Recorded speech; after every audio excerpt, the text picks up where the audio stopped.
So, and is science the religion, or is definitely a religion? Or is every experiment proved in science more of a hurrah to the faith, to the what we believe to be God? Yeah.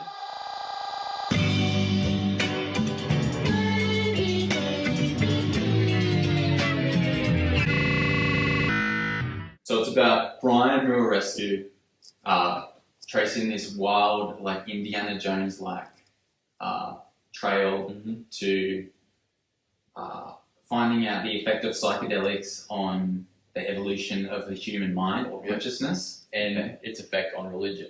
And its effect on religion, that's right. Which is, unheard of, because when you look at all this stuff, I mean, you get to the conclusion like, I think he's right. I think, or whatever drug, whatever psychedelic has all led to different versions around the world of religion. Yeah. I mean, just, it makes sense, but like he says, they're not going to teach it to you in school. You know what I mean? Yeah, because we've obviously designed the curriculum as it has been. We've designed it. But because I went to Be Holding, which is, Catholic school, but I don't ever remember, I don't remember anything in religion class, obviously, but I don't ever remember them talking about the origins of the religion. I know. You know what I mean? I was thinking about this the other day, dude. Like, I remember when, did you ever like a Sunday school or like a scripture sort of like at school, yeah. I remember this question I wrote down right on a bit of paper where the teacher just asked, write down your questions at the end of the class and then hand them to me and I'll write the answers and give them back to you, like on these bits of papers. Alright.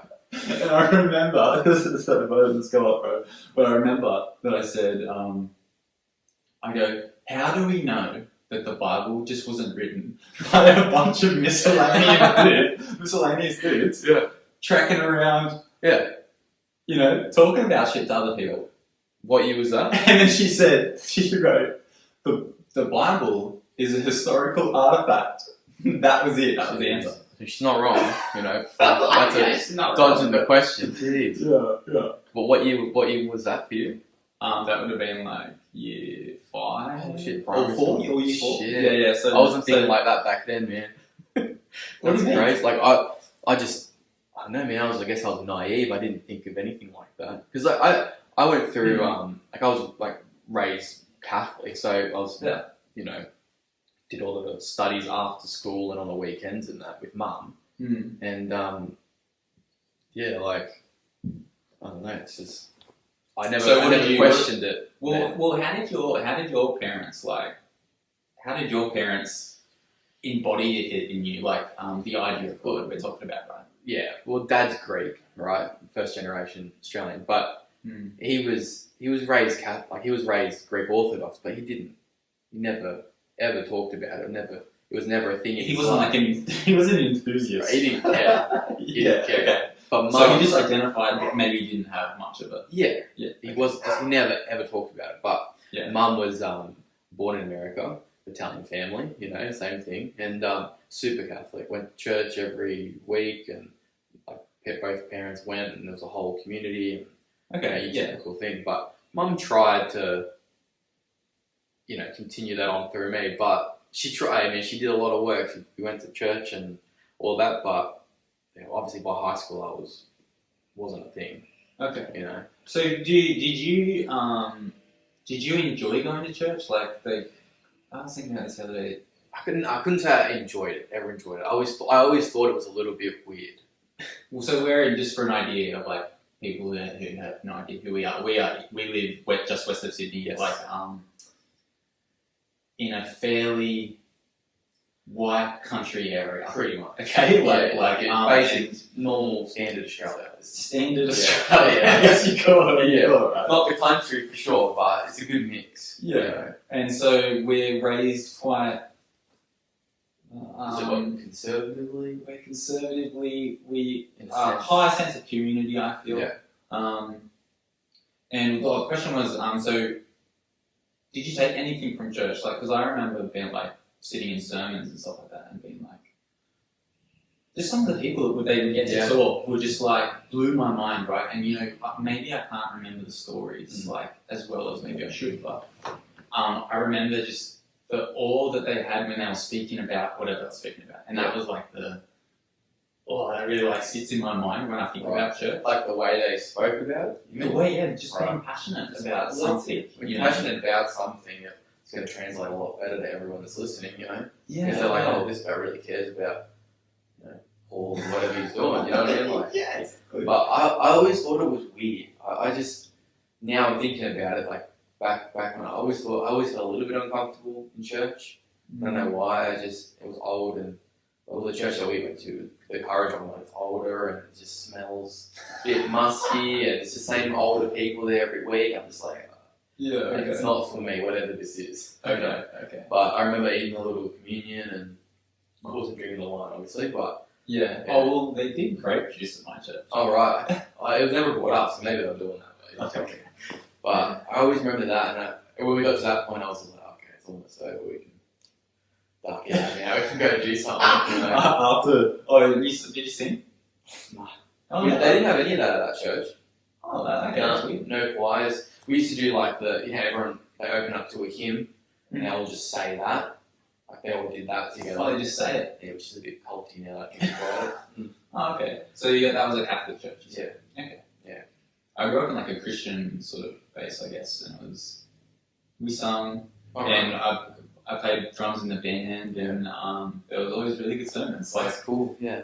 But I always felt like, did you ever feel like a weird sense of like judgment from like the community, like in and around the teachings that you were learning, like because I just found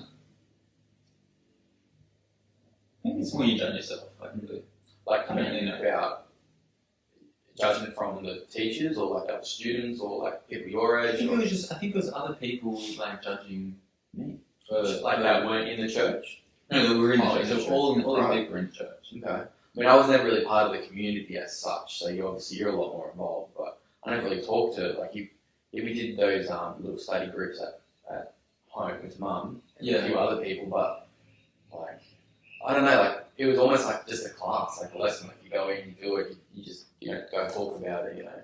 Yeah. It just never connected with me like that. Let's just say that question again. Ask me that question again. And then we'll explain what Eleusis is. Yeah. So will we ever have an Eleusis again? So obviously, Brian will rescue his. Has it stopped? Hang on. Has it stopped? Has it stopped? Well, I mean, it's still there.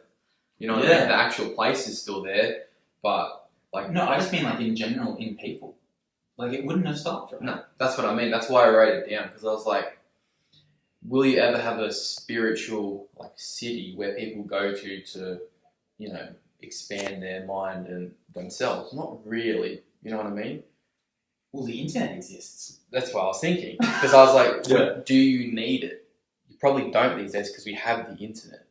Yeah. Like you can expand your mind through that.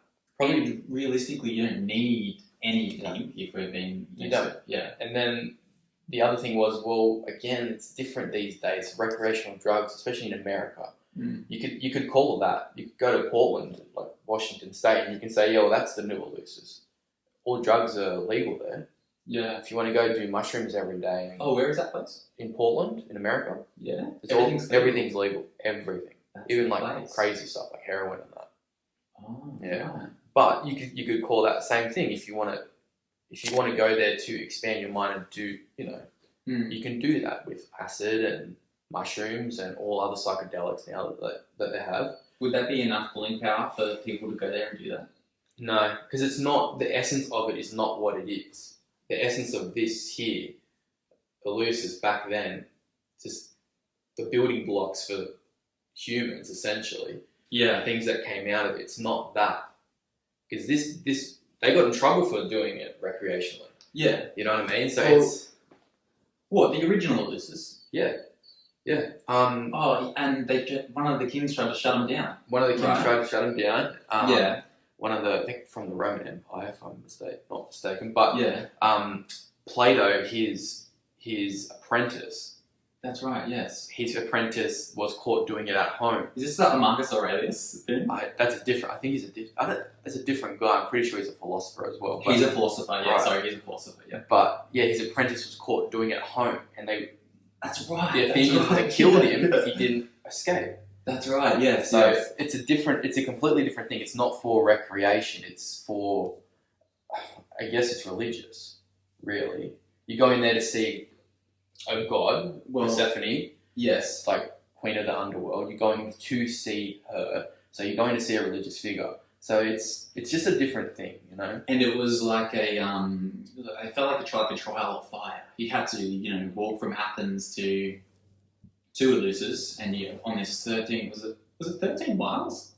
Because what did he say? I can't remember how far away he said from Athens it is today. It's not that far. Oh, okay. Like it is, but it's walkable though, whatever. It is. It'll probably take you a few days. Yeah. Yeah. And like, horses exist then, right? Yeah. Yeah. Depends how much money you got for a horse back then, you know what I mean? Like, yeah. So they made this massive trek, and they would gather, and then you had to do it once. I heard this thing where they had to do it once. Yeah. This was on the Chris Williamson podcast where he talked to him, and he said they had to do it once and not partake, and just go and maybe observe, and then the next time they came back to participate. Yeah. It's like a pilgrimage. Yeah. Really. And then who knows what they writing the Dead Scrolls? Is that what we're talking about? Who knows? Is that what we're talking about? Who knows? That's the thing. History is so murky with where things are and all that. Like he was talking about finding, because he couldn't find any pottery from Eleusis to test for the ergot and all that. So he ended up finding a bunch of that in Spain.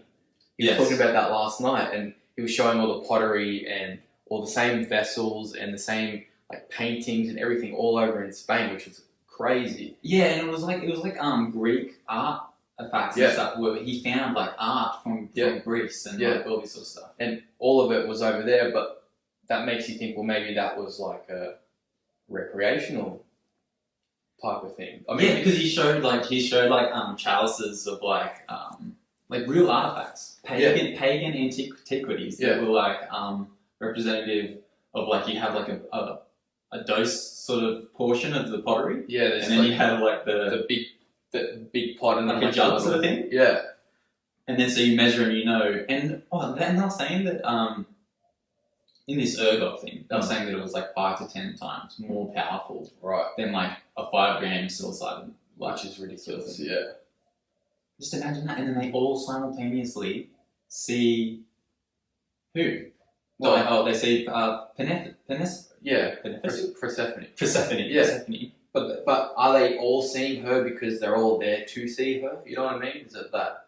Or is it their preconceived notion that they're going to go do that? That's what I mean, yeah. They're all like we're all here to see a goddess, and then the story grows. Last time I came, I saw this, and then you've got that in your head, so when you go to do it, obviously you're going to see one thing. Is it Chinese whispers? Essentially, yeah. It just changes slightly every single time. Yeah, so I get this guy, one of the radical guys, says it, and then his closest buddy goes, "Fucking hell, I saw that too." Yeah. And then you tell another 2 people, and then they go and they see the same thing, and then that's just it. And then they're all just tripping balls. Yeah. But then you've got people in other parts of the world doing the same thing, but they're seeing other gods and other, Same thing, Chinese whispers. Yeah, and it just changes and stories on stories on stories. Yeah. That's it. It's crazy. But so he found this ergot. So this is the crazy connection in the whole story, because we've done a pretty good job of like outlining it. I think that he found this artifact in a different area, in a different part of the world, continent. Yeah, that's right. In a different part of the world, and so he was showing the idea that it can spread. Yeah, 100%. Because he said in its own form. He said back then. He was just talking about that time period. But he said the Greek Empire spanned from Spain to the Middle East, like the Greek-speaking empire. So they might have not conquered all those places, but there were Greek influence and speaking and all that. So it's a pretty big area of the world. So it makes sense for things to travel and.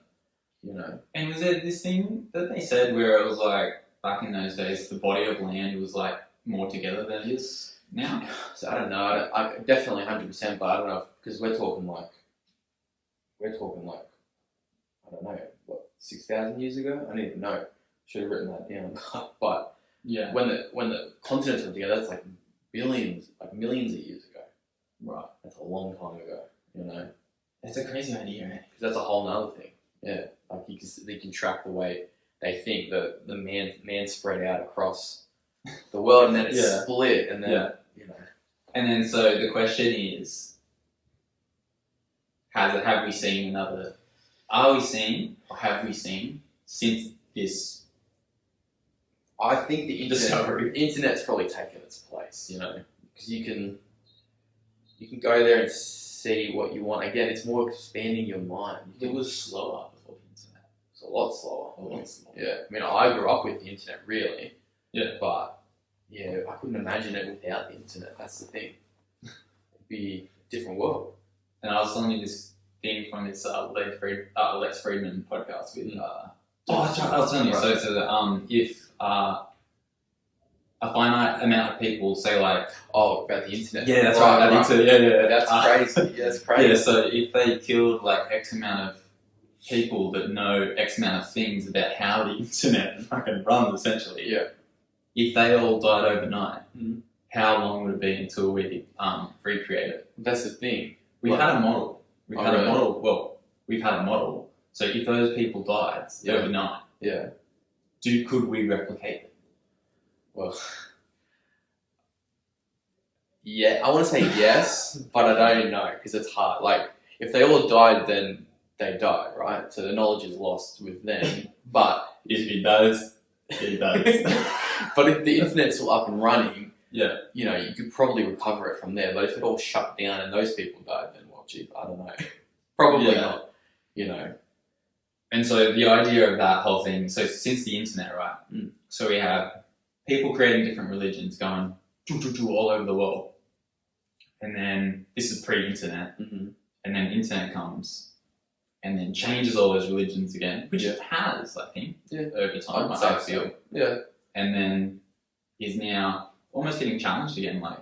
Yeah, I think so. I mean, I don't know. I don't know what the stats are, but I feel like more and more people are maybe less religious these days. But I really don't know, to be honest, because generations change fucking all the time. Like, I know my generation's probably not as religious as my parents' religion. My parents' generation, you know. So, it's hard to say. And is science the religion, or is Definitely a religion. Or is every experiment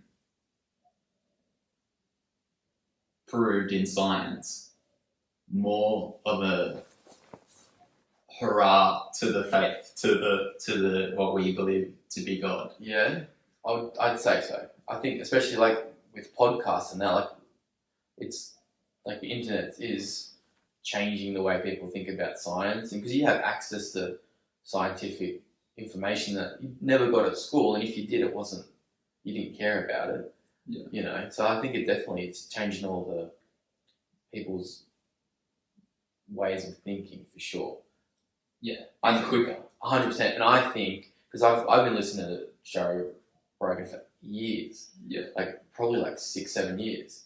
So I think listening to all his, you know, like physicists that come on explaining space and like the consciousness discussions. You don't have those discussions at school about consciousness and questioning what AI is and making you actually think about it. I think listening to all of that and taking it all in and making my own mind up about religion. Yeah, I think that's what really made me have an idea about what it is and what I think about it, you know, because it's crazy.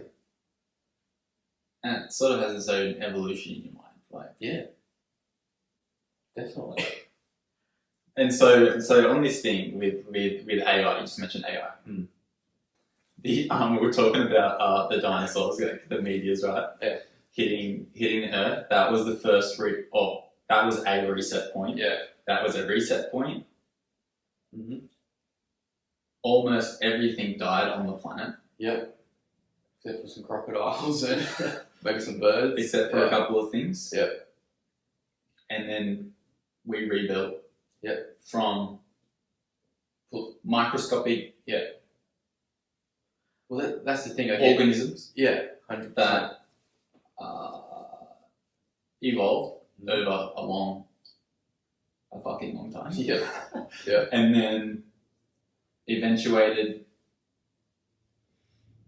to being conscious beings, Mhm. and then growing through and evolving to now, essentially, Yeah. just to speed up the fucking whole thing, right? Yeah. And then so consciousness is transferring itself into new, updated Yeah. systems Mhm. where the consciousness can expand. Yeah. And then it is now making its way into AI So to exist like in a new version. version. The consciousness is like its own entity, though you're saying, and then it's upgrading versions. Yes. Yeah, Yes. that makes sense. Yes. That makes sense. Well, I was gonna, because I said it there before. I was like, well, it will transfer over because we're creating AI, so the consciousness is gonna eventually transfer over. You would think, right? Mm. But where that goes, who knows? Because that's a whole different thing, you know. But yeah, it is essentially evolving into a better version of whatever it needs to be to Itself. survive. Yeah, yeah. Man, that's so weird. But when you think about it like that, yeah. Oh, and so then, did consciousness get to a stage, or go back to the reset button? Yeah. Did consciousness get to a stage where it had to kill itself? In that they wished upon themselves this rain from hell. So you're saying that the And consciousness. by hell I mean a meteorite. Right. You know. I don't know. I want to say no because I like the idea that it's a That was already going to happen. but it was there. But that reset obviously gives it more room and conditions to grow the way it needs to. You know what I mean? So whether it did it itself or just a freak chance, perfect situation, Yeah. you know, from this little micro consciousness thing to evolve, and then here we are. Does consciousness exist without rules? Without rules. No. It doesn't. No. You can't put rules on it. Like, no. No. No way. No way. No. No way, I man. can't say that. No way. No. Consciousness cannot live without rules. Cannot live without rules. Is that it? That's what it is. trippy, man. Consciousness cannot live without rules. Because if we're creating consciousness, right? Mm. If we're creating AI, Mm. we need to provide the rules. True. Doesn't need them though. And so, but if that is reality already, right? Like take away the AI thing. Are we in a system? Let's go to Matrix for a second. Yeah. Are we in a program? Are we talking like simulation theory, as in the Matrix, how that's set out, or I don't know. is it just like a natural? Is it a natural occurring? Yeah. It's a natural Has to be. occurring Yeah. consciousness with a set of rules. So it's just natural programming is what it is. You know, it doesn't have to be anything particular. Yeah. It doesn't. Maybe we're just trying to put things on it to understand it, but maybe it is just what it is. Things are what they are, you know. It's almost impossible to think about it, but it is what it is. You know, you just accept it like that, then, you know, I think you'll have a pretty good life. If you just accept it like that. But it's fun to think about it. You know what I mean? Because what if it is? What if it is just the best simulation ever? Mm. And we're just now getting to technology, and we're understanding it could be a simulation. You know, because 200 years ago, that was not a thing. No way. They wouldn't have the ideas to think of it as a simulation. Because they hadn't designed it yet. Exactly. I don't know what a simulation is.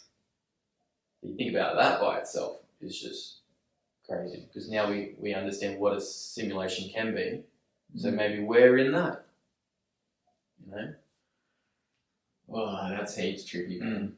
But I like the idea of like a natural simulation. It's just... So, what do you think happens to your consciousness when you die? Because is it your matter composts in the earth. Yeah. But your consciousness, I don't know where I'm going with this, but so Like, does it go anywhere? your body is the rules, Well, which means that if we do not exist, you said like what you said, or we don't evolve. it's like No. if the consciousness is its own thing and it's just in a body, and the body goes into the ground to repopulate where it lives, and then the consciousness. I don't know. I can't think of it going anywhere particular, but Yeah. that I can understand what you're saying. Like it's just a continuation on through, not necessarily through its physical thing, but maybe just through like people, like the zeitgeist of what you're. You know what I mean? That's heaps Like trippy. that's the way consciousness evolves. Yeah, But it's it's not like it's a reset point all the time though, because it's a new body. Yeah, It's a new set of rules. yeah. But like if I died and all the like everything that I've thought, like this conversation now, Yeah. making you think new things, I'm involving your mind, and you can pass it on to someone else. Yeah. You know what I mean? And then that's how it can evolve through that. But then if you're talking about AI, man, like if you can transfer your consciousness into AI, then that's a whole nother. That's Johnny Depp movie. Is that called Transcendence? I never saw that. But have you seen Altered Carbon on Netflix? No, It's exactly that. I heard about that. Yeah, that's really good. They've got these little like discs with consciousness in it, and you can just put it into another body. Yeah. Lex Friedman was also talking about teaching. So when you teach AI, teaching suffering. Okay. And so for if we were going to recreate our minds or recreate the mind, there would have to be X amount of suffering in it. And I think Sam Harris was like, that would be the worst thing to happen, Right. because. But then Lex was like, but that's the most profound like thoughts of love and stuff come from suffering. You know what I mean? Right. So some of the most beautiful things come from suffering. Yeah. You can't have a full consciousness without that. Yeah. Yeah. But you can't just not have it if you're gonna create consciousness in AI. It can't just be all rosy and happy, because if they've got any form of consciousness, they're gonna go through something like that. Yeah. So I don't know, that's even more dangerous if they're going to go through something like that themselves, and then who knows what's going to happen. You know, if you pre-program it, you can maybe control it, but you can't. It's consciousness. You know what I mean? Like, Yeah. Well, that's a hard one, but that's a hard one, really. yeah, like you have to have it. Like, because Joe, he says it all the time about comedians. He says all the best comedians are ones that have gone through like shit childhoods, and They have the traumatic most experiences. the most morbid outlooks on Yeah. life, I think. You wouldn't have comedians then, I guess, if they didn't go through tough times or like really troubling times. Yeah. You know, so and that just goes for that. Like all the arts would be the same thing. Yeah. Yeah. So that's just a crazy thing, man. Okay. Tell me one of the other things, because you were telling me the wheat thing, man, and that was freaking out. Oh, the what? Yeah. Yeah. Tell me.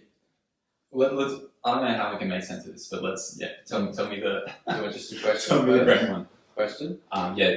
The question. Say the question again. Sorry, just for some. What else in history, like Yep. crazy events that have happened that are unexplainable? Yep. What else has Ergot been responsible for besides the Salem witch trials? Oh, okay. Because Okay. Yeah. They talk about Ergot being the cause for the Salem witch trials, because Ergot comes on when they have a late winter. So Yes. the winter runs longer than it should. Yes. But Can you give me a quick outline? I didn't actually get to dive into the witch trials.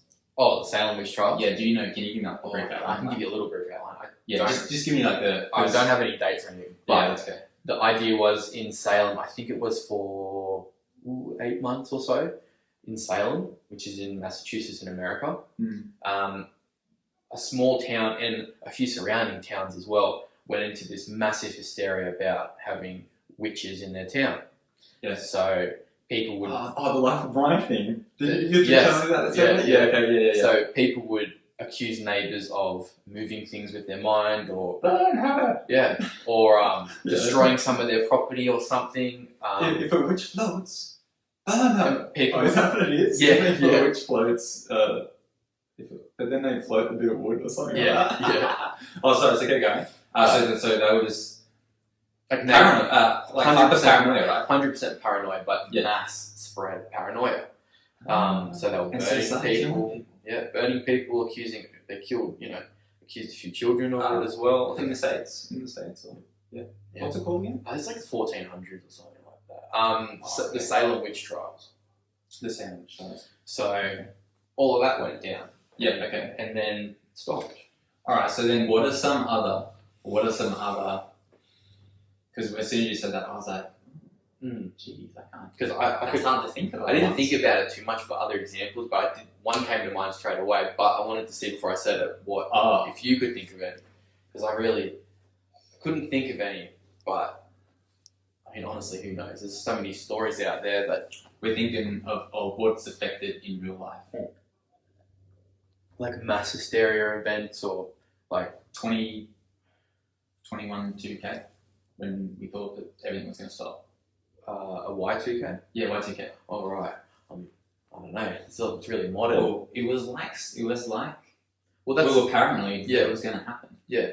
Is that That's just the mass, same- mass conscious? Mass paranoia that gets in, Well, so tell me your one, because I actually have no idea. Oh, it's on my phone, but it's the... I don't know if you've heard it. It's the dance to death in France that happened in like the mid 1500s or something. So I think from when was it? From July to September. So for all those months straight, just again mass. It's not Cinco de Mayo. No, so it's just mass amounts of people just in the streets, just dancing for days, not eating, not sleeping, just dancing. Can't stop themselves. Just that's it. They're gone, and people were dancing till they died. They were dying in the streets. Yeah, Really? yeah. It's just no one knows exactly what it is, but that's the first thing I thought of. I was like, what if it's the How same? did you hear of that? Oh, I've just on podcasts. I've heard it before, and it stuck with me because it's crazy. Yeah, okay. But that's the first thing I thought of. I was like, well, maybe that's easily explained by that. And obviously wheat is everywhere by that time. Yeah, and then is this the lead up to the week thing? Yeah. Well, that's the I've got that question there, and then I just had about how old it is because I thought because I thought of the question, I thought, well, how far back in history can you go with that question? I didn't even think about that. Like how long has the week been around? Because if you can call it the Salem witch trials. So we're talking about wheat because we're talking about ergot is a Wheat, barley, like a lot of those similar kind of grains. and it grows up with this fungi. Something happens on the wheat itself. I think it breaks off, and then the fungi can get in through there. But they said it's pretty much unavoidable. So Because it's just is in it. it's almost impossible to get rid of. It's just hard to, especially back then, like with the climate and all that. I mean, depending where you are, if you're not getting the right climate, you could easily get ergot on your grains, and then that goes into bread, pasta, beer, everything like that. Carbohydrates for the body. Yeah. Carbohydrates to fuel the body. But it said here, because I wanted to know how old it is, and wheat goes back to 9,600 BC in Turkey. So hang on, you know what I think of that when it's just when I'm thinking about carbohydrates? Is that, all these people, Joe Rogan, Jordan Peterson, I don't know about all of them, I just think those two. Yeah. Eat meat. Yeah. So, the fungi has tried to make what they attach themselves to look really, really sexy. Yeah. In like chips and or wheat or bread. All the good stuff. All the good stuff. Yeah.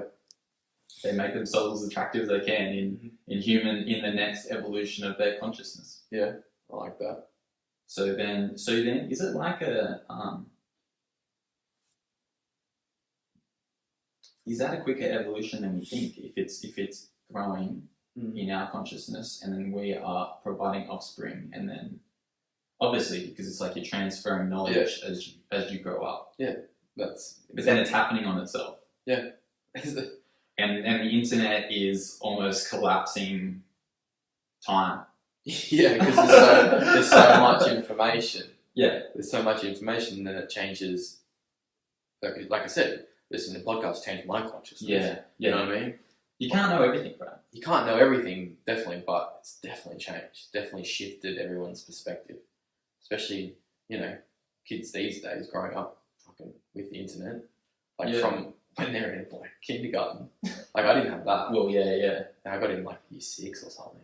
I guess you would have to look at the development of your child brain or adolescent brain. Everything's just because twisted. Did you ever have a light bulb moment, where you just started? Because we were talking about this the other day, sort of thing. Because this is relative to our area. It's how many people do you meet that's actually interested in the shit that we talk about? Not many. And because I said to you, when you talk to people, you take a risk, and they're not into it at all. They look at you like you're weird, man. Yeah, why I know. It's thinking they listened to it, but they didn't listen to it. Yeah, you know what I mean. Or they're not listening to anything. They're just getting false information from person to person, and it stays relatively above. Because they're not above board. Well, I guess you look at those people, and those people are you're just your baseline person. They're not on the internet searching or learning things. They're just they are. It's just social media stuff, but you're not learning anything there really. It's just stuff thrown at you that's not really... Which is still, hopefully authentic connections and stuff like that. But so. A light bulb moment. Did you have a light bulb? Because I found my brain has sort of been it's sort of been evolving, but I actually have go quite almost manic and think hard for a little while, and then I have a bit of downtime. I guess I'm the same. Oh, I guess. Did you have a specific moment where it switched to let's just say an efficient 100 connection or whatever 100%. Because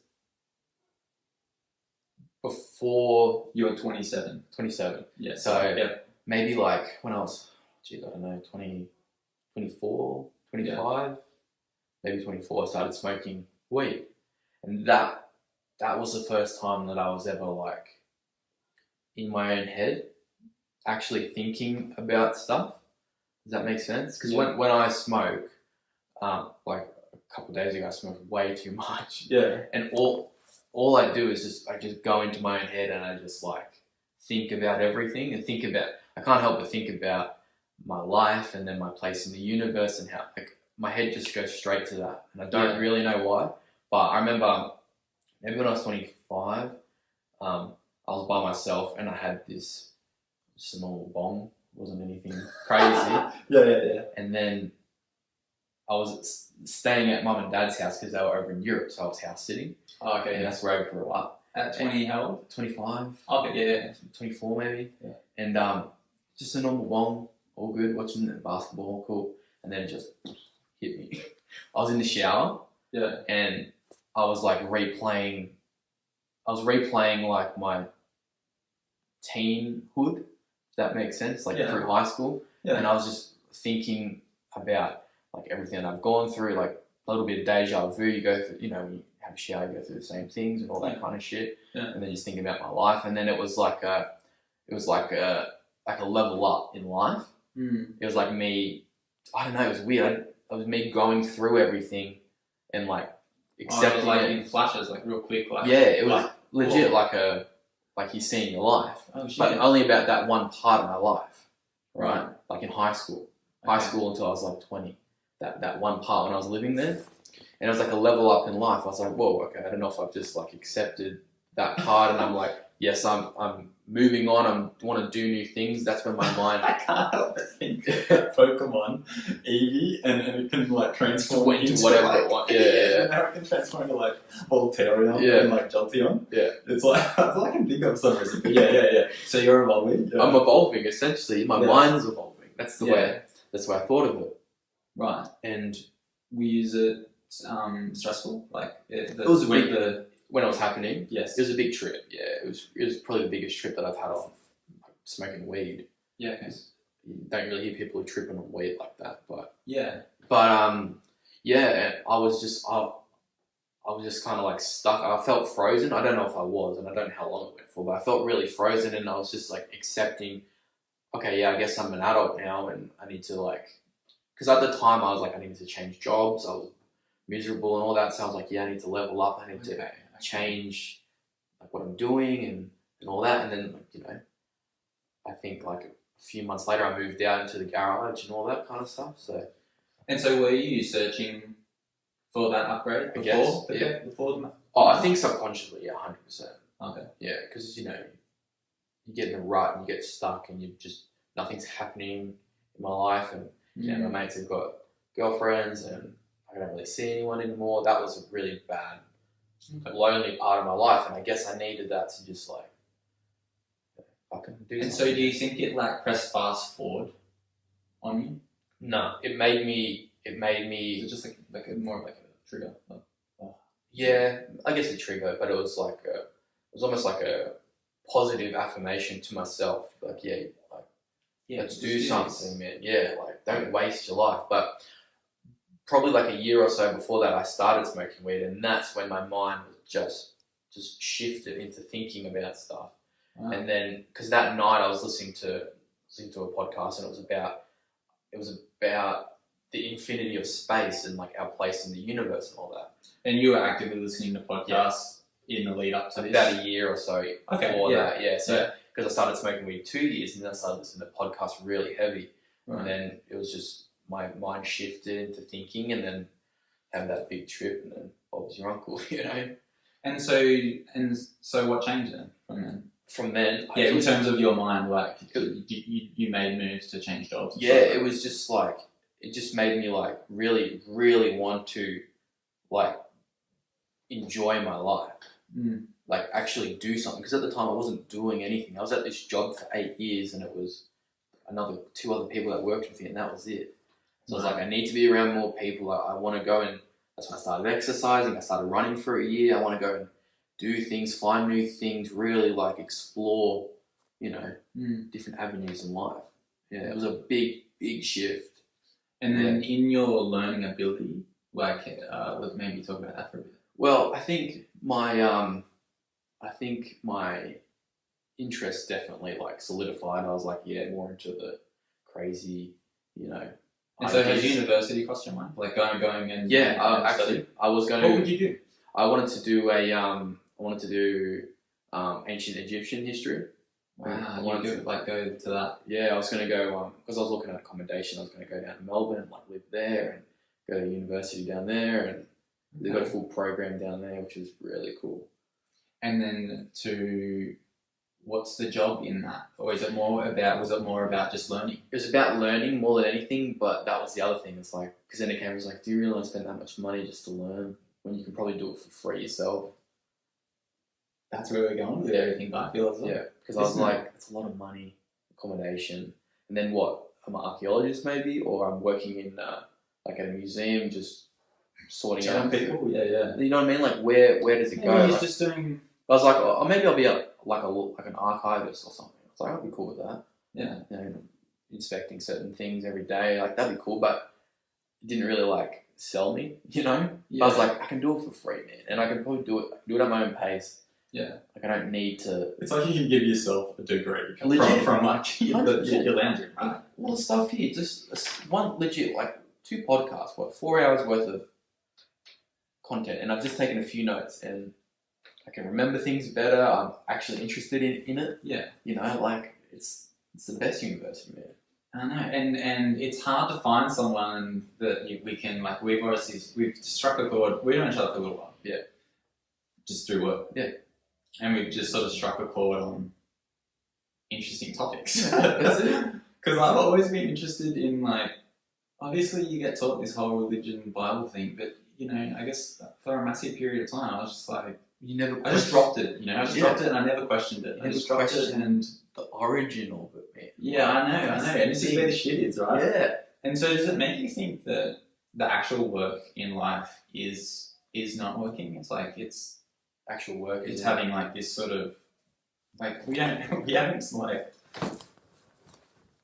have any qualifications. Like, we just talk about it. And it makes you think, is this the work that we should do in life? Like, it's just connecting with people that have, like, can actually go, like, a couple more layers on a topic. 100%. Because what... And challenge, you know. Why do I don't need to listen to someone that's got a degree to tell me about what they're interested in. But then we're learning off, like, heaps of people with degrees. And, which is, in that sense, it's amazing. It's great. It's like we're getting grade A information for nothing. For free. It's crazy. Like, they're getting something out of it. That is I'm getting something out of it. University out. Yeah. Well, I don't know, is it? Can you see, I think in this country, 100%, like, it's... Well, it's because Australia's slow. It's true. Do you think that? I don't know. I don't know if it's slow. I think we're just, like, more realist. Because in America, it's such a necessity, man. Like, in America, it's almost like it's frowned upon if you don't go. Yeah. We don't have that here. Like, you want to do a trade? Cool. You go to uni? Oh, that's cool. Cool. I was sort of lazy. You just work. You just working. Cool, man. You earn money. Like, you know what I'm saying? Everyone's cool. Yeah. Doesn't matter what you want to do, we're cool. But it's in other countries, it's like a necessity. You have to go. Yeah. You know. But I understand what you're saying. We are, like, slow. We're definitely behind in. Carl Barron says, does that joke. He's like, you're walking down the street and you say, hey, you going to someone? And 5 minutes later you hear, hey, you going? Yeah. There you go. And so you found that just after this like, would you call that like one of the highlights of like your life? Oh yeah, I mean, it was definitely it was a gear changer, pivotal point. Yeah, because at the end of that, actually, because I had a shower, because I was like in this little trance when I was in there, like going through all that, and the cat mum and dad had walked in, and obviously she wasn't around when I was going through all those time periods. So as soon as I saw her, it like snapped me out of it. It was really, really weird. But then I went. Is that because you have a preconception of the Matrix? Maybe. The cat thing? Maybe. The cat represents symbolic or something. The way I thought of it was just like, well, she wasn't around. Like, we didn't have her at the time when I was thinking about this part of my life. So as soon as I saw her, I was like, oh, she's new. That's reality. I gotta jump back. Yeah. Hang on. Yeah. You didn't have the cat? Not when I was growing up. No, she was only like 2 years old at the time. So, like, what? Yeah. I'm so confused. Yeah. Say again. So, like, when I was going through, like, when you're thinking about that time period that I was going through in my life, I felt like I was like stuck in like a little stasis thing, right? Right. Yeah, I was just like thinking about it because I was under the water, so I was tripping hard. Yeah. And then your cat. And the walked cat. in. Did it actually walk in? Yeah. Yeah. So I had the door open, so the cat, she just walked in, and then as soon as I saw her, I was like, oh, like that's here and now. That's like right now. And are you saying like another consciousness walking to the room? Yeah, I guess she snapped me straight out of like my little trip that I was having. Yeah. You were stuck in like. Yeah, legit. I felt like I was just stuck. Yeah. As soon as I saw her, like I snapped out of it. I was like, oh fuck. It was intense. Cat's consciousness interacted with your. So you gotta come help me. Yeah. But after that, like I snapped out of it, and I still had like there was a podcast playing that space one, right? This whole time. Oh no! So I think I must have listened to something and then just fucking put me through like a wormhole in my mind or something. Oh. So I snapped out. I dried myself, went downstairs, still listening to the podcast, and then they're talking about our place in an infinite universe, right? Yeah. Like infinite universe, and like how there's just it could be 100 million versions of this conversation happening right now. Yeah. You know what I mean? And then well, do you think that way? The multiverse, like I don't know. But after I heard that, as soon as I heard that, I just I started crying. Oh really? Yeah, like that was like the final, like because I was coming down at the time. Really lucky. Yeah, Yeah. Right. Yeah. Sorry, because you came down off the high. I was coming down off the high, and then I heard them talking about that, and obviously my mind's just like, oh fuck. And then I just started crying, and I was coming down out of the high. And I'll never forget the next day how like clear my mind was. Yeah. It was just clear, you know. It was crazy. Crazy. But I've never had anything like that. Do you cry often? Yeah.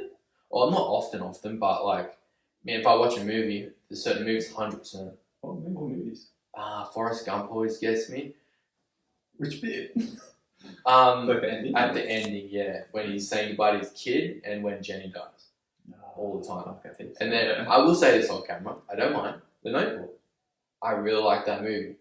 Every time it's such a good movie. And right at the end, man, when they're both in bed together holding hands, Die together. I'm done. I'm done, bro. Yeah. Because that's what you want for your life. 100%. Yeah. 100%. And that's crazy how he even how the husband just stays by and goes work with it, you know. Yeah. That's crazy. It's like 50 first dates. 50 first dates. It's like you gotta make that's a good movie. movie. That's a really good movie. Yeah. I love that movie. But yeah, man, like I'll cry at a movie. If it makes me cry, I'm like, well done. You made me not think about anything else but this. Good job. Yeah. Okay. Good. And I did cry in Endgame as well. That was sad. Yeah, it was sad. Oh, when Starkey died. No, I didn't cry. I didn't cry when he died. I cried when his kid said she wanted a cheeseburger.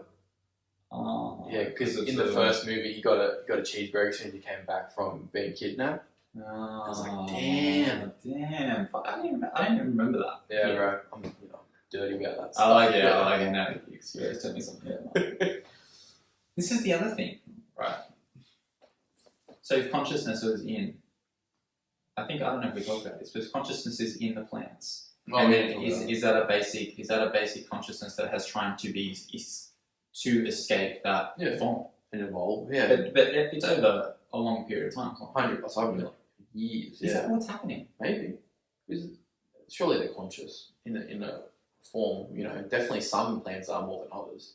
Like, does broccoli have consciousness, or does a Venus flytrap have consciousness? Well, they all do to a certain extent. Yeah, one's got more than the other for sure, but you know, it does my head in, bro. I know, because people always say that about like vegetarians, like, well, you don't want to eat meat, but you're eating something that's got consciousness anyway. Yeah. But, which is then is that they eat grass and they eat wheat, and then is it you're not eating anything then, like is it just transferring to even with compound evolution? Yeah. Right? Yeah. So makes sense. Yeah. I know exactly what you mean, yeah. That's my head. Look at this. So then are we slow or are we fast? The internet has made us infinitely faster. Yeah, 100%. Like in the last 200 years, is when technology has really exploded. Isn't that we happen to be lucky Oh yeah. to see the start of it? Yeah. Who knows where it's going to end up? That's the thing.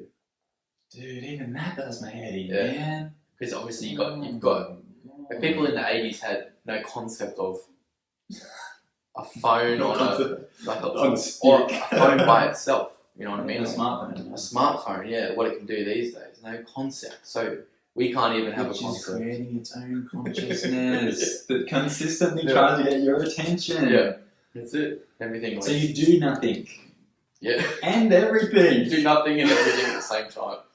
Oh, this is the whole thing. It's like, are they making? Is the iPhone mirror? Is it going to? Is it going to become a mirror image of yourself? A mirror image of yourself, or are you Your most effective self? I don't know, man. Because like I've got warped views on phones and that. Like I think it's because there's a downside. 100%. But we're only. That's scary. We're only 20 years into the internet. I know, and that's the scary thing. Is it 20 years? Is it longer? 25? 25, yeah. I don't know. When the early days on the internet, you could do fuck all. Late 80s was computers coming up, like Macs and that, and then 90s is when it exploded. But I don't know, man. Like, but we realise, because it's at the start of it, we realise the bad habits in, I imagine. Yeah. But then there's going to be a flip side of that, right? It's going to be the extra great, right? Yeah. Like the bad side of it is It's going to be the Elon Musks. Yeah. That's positive. But like the bad side of that is people, all they do is just throw online, Facebook, TikTok.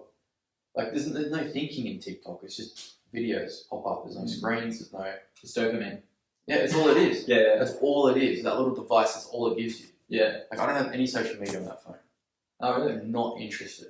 Yeah. Okay. Not interested. But then I guess you Missing out on things. No, not that. You just access the internet differently. You access. This is the other thing I was talking about. Oh, this is a crazy idea, right? You know how it's like the person you want to be should be like the 5 most immediate people around you, or something like that. Yeah. Like you should surround yourself with people that you want to be. Yeah, whatever, that sort of concept, right? Yeah. We can now do that. From around the world. Yeah. Pick and choose. We can almost be, and you can apply it that almost. Yeah. Which is crazy. And then, like, people haven't been able to do that in the past. Well, in the whole of human history, and not until 20 years, like, really, talking about the internet, connecting with people like that. Yeah. And so is the modern day Eleusis, is the modern day Eleusis the internet, or is it a small group of people? Because I feel like we are directly affected by a small minority. Yeah, a very small minority of people. Yeah. Still quite small. Well, yeah. How many followers does Joe Rogan have? Is it 2 million? So? Oh, he's got heaps. More than that? Heap, yeah. Is it 11 million? Something like that. I think Jordan Peterson's 4.2. Yeah. Joe's got heaps, yeah. Joe's is the front runner. Yeah. Thanks, Joe, for teaching us. 100%, yeah. And everyone else. Everyone that came before. Yeah. And it's only, whatever we're talking about today is like the tiniest. Like, I only just listened to a podcast with like John Bavacki. Have I told you anything? I've heard his name. I don't know if you told me about it. He'll blow your mind, bro. Right. You gotta watch that one. I think you did tell me about it. That name sounds familiar. Yeah, there's a him and Jordan Peterson one. Right. What does he talk about?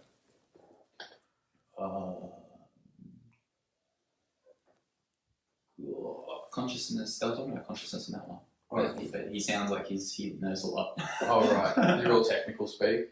It's hard to keep up. Right. Oh, was that the one I was telling you about where I had to open like 32 tabs? I think so, yeah. I think so. That's a mad idea, but... Dude, just sit on a computer once. Like, I don't know what that word is. Yeah, because do you find it hard, actually I want to ask you this, do you find it hard to recall topics like in conversations? 100%, yeah. Because like, I noticed it's hard to like access. Yeah, because obviously we speak at work and then you're like, oh, I heard this like maybe last week or 2 days ago and I can't really... I know what they're talking about, but I can't explain it. Yeah. But I got to hear it like twice to like fully understand it. But even with this, just me like Googling, because they were talking about ergo and then me Googling ergo like a day before, like understanding that, you know, like what it is and how it works and all that. And when they talk about it, like, oh, that's... So it's a microscopic fungi, right? Like, yeah, and it's like grows and it's like this black... You explained it before, and yeah, it's Singapore. Yeah, it's crazy. But knowing what it is and then going in and talking about it, it's cool because like I know exactly what it is. I don't have to like, I wonder what it is. What's it like? How does it work? The tradition of that, like, the idea of the people that got together and basically designed these things that we have to say, like these structures, like law and like democracy. That thing you're talking about. Comedy. Yeah. You know, like what else? Yeah, conversation as well. Because it seems that would be a hard bit to chew, like. And because I guess I don't know. What do you think? I think it's just a higher form of thinking, right? Because you're coming from a time period where before that there's no politicians or voting in, you know, who you want to vote into, you know, govern where you live. There's none of that. There's royal bloodlines or conquerors. That's it. Up until that point in history, right? Take what you want, or you know, you were born into it. There's no if or buts about it. No one's voted in, but they created that. I guess they like the ergot and what they were drinking gives like it creates neural pathway. So you're getting a lot of input, thinking about things and all that. So it's just a slow, a slow evolution of ideas. So and then if they were hanging out with the smartest people of the time. At the time, yeah. Like someone like Plato. Like I don't know really anything about them, but like Plato, and then I know Homer was way before that, and all that kind of stuff. They're just these people that get together and just talk. And so, are we living in the time when you can watch the conversations that they had? Essentially, yeah. Essentially, if we want to go back down that. 100%. Watching a podcast is just open-minded people talking about things, and giving an opinion on it, and then you take your opinion and you give it back. I don't agree with that. I agree with this, and that's the conversation, and then it kind of goes from there. I was thinking about this idea the other day of like the way I have a connection with God is like, or how I perceive to have a connection with God from what I've been taught. I think it was it like Descartes or Discordes? I don't know how to say his name. Discordes was like, you are what you have learned, or like you are what you have been shown, sort of thing, to a certain extent. Yeah. And then so is that the structure that's built then from what obviously if is that reality? Okay. And then so the way that I thought that you talk to God was by like talking in your head, but you're just talking in your head to yourself. But then I sort of have this weird thing with music where it's like an example. I'll give you an example the other day. Like I call them like, I know it's been ultra aware or something like that, or it's like a spiritual being is talking to me. It usually comes when I'm like in like a moment of say like anxious. It all sort of feels a bit too much, sort of thing. Okay. In a moment of chaos, I get like this sort of weird like clarity moment where I'm calmed immediately. Okay. And so the other day, the trigger for me being like that, and I was sitting in the car and the song "Lean on Me" was on the radio. Yeah. Lean on me. Yeah. When you're not strong. Yeah, that's Great right. song, yeah. And so that me being like triggered by the self-awareness of the song on the radio, like triggered my calm. Right. Well, as soon as you heard it.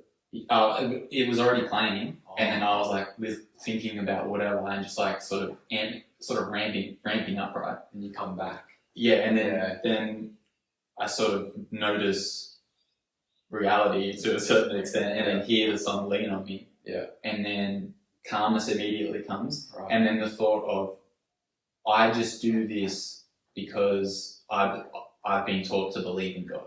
Right.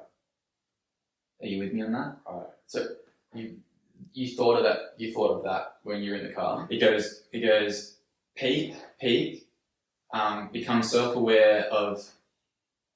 It's usually something immediate. It could be a tree, or it could be a dog, or it could be a song. Sort of like you said before. Yeah. And in this case, it was a song playing, and it just so happened that it was "Lean on Me," which in that heightened moment, I was like, heard that and was like, oh, that's his like lifeline to me. That's his like, lean on me. Just and then all after that, I was just enjoying the song. Right. When you're not strong. It's like a sign from God. Yeah. Right. Wow. I've never had that. And so, but it's like in that order. Like it goes chaos, awareness, calm. Oh, chaos, awareness, calm. Almost enjoyment, and then like, oh, I just think this because of this. Right. You know what I mean? Right. But it still calms me down. Mm-hmm. So you're saying that is not really you, or that is just what you've been. I don't know. Yeah, that's just what's dialed in. Like that's what I've dialed in myself. Right. In taking all these like examples from your life, right? Right. This is an interesting conversation to have with yourself. 100%. Yeah. Like, and so is that why? Well, this is what I think. Then is that why religion has had such staying power? Because if it can provide that sort of calmness, like maybe we are.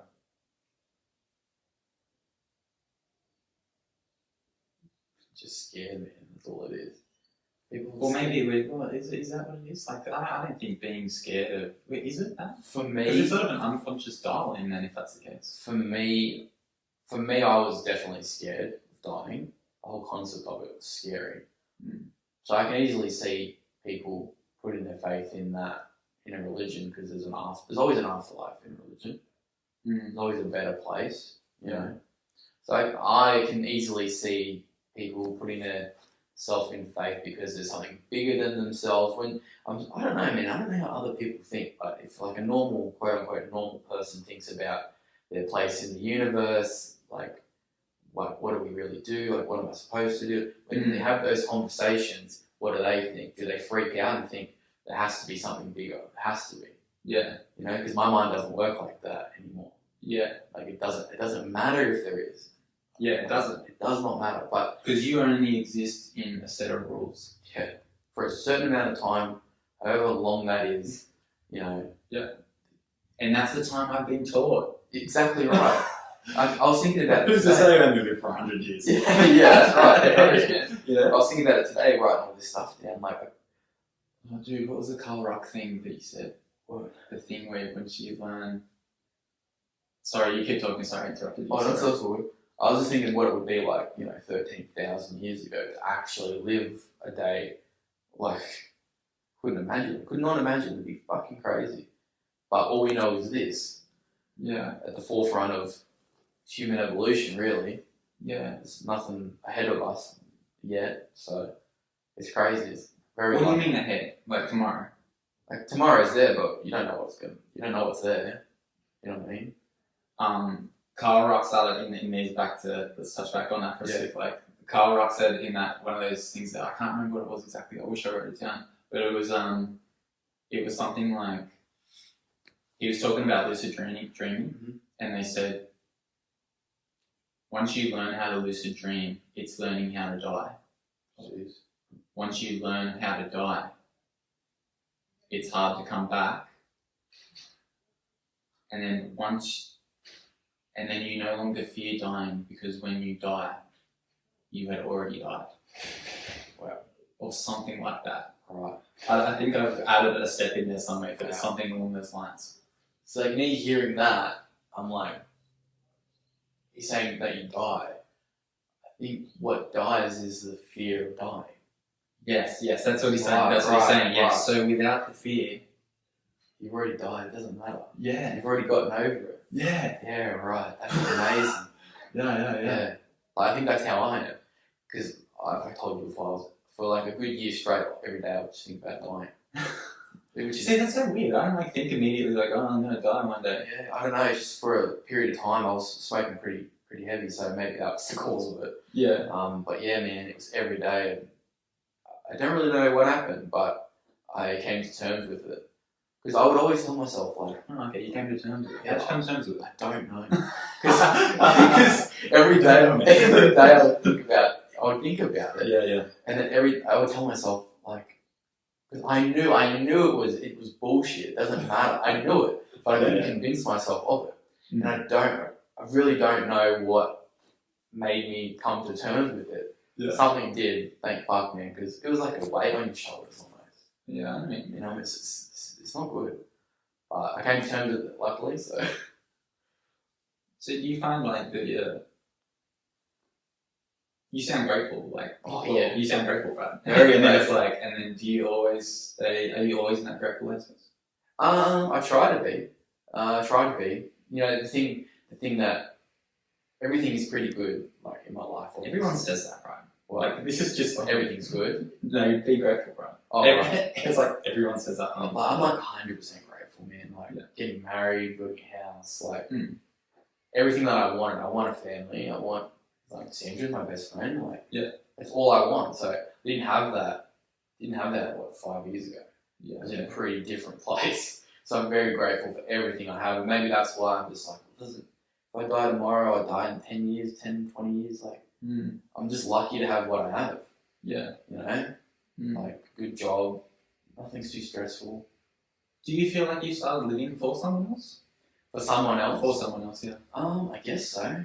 In a way, with Sandra, yeah.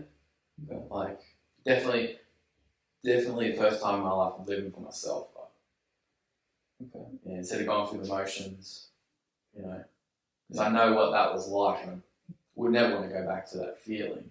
So yeah, every day, man, like doing this is something different. It's cool. Yeah. I would have never done that before. I was too scared to even go to a concert with my mates. Yeah. Okay. Paranoid. Or scared of dying. No. Just dying in the bush. Too scared of the idea to go out in a Yeah. different environment.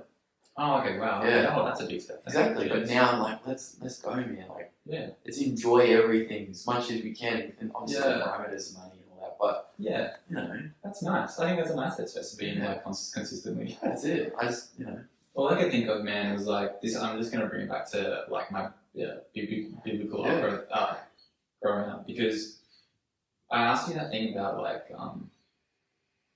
about living for someone else, because this story just started running in my head like of, I think someone went to wash Jesus' feet, and then he said, no, I will wash your feet.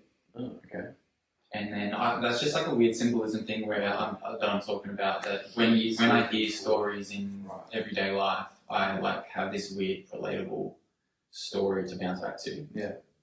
And so I'm just telling you that because I don't know why I asked that question. Yeah. Because after I asked that question, I was like, why don't I ask that question? Are you living for someone else? That's a relevant question. Yeah. Because then you made me think. I was like, no, like really, I've never thought of it before. But the first time I'm living for myself, doing things that I really want to do, and you know.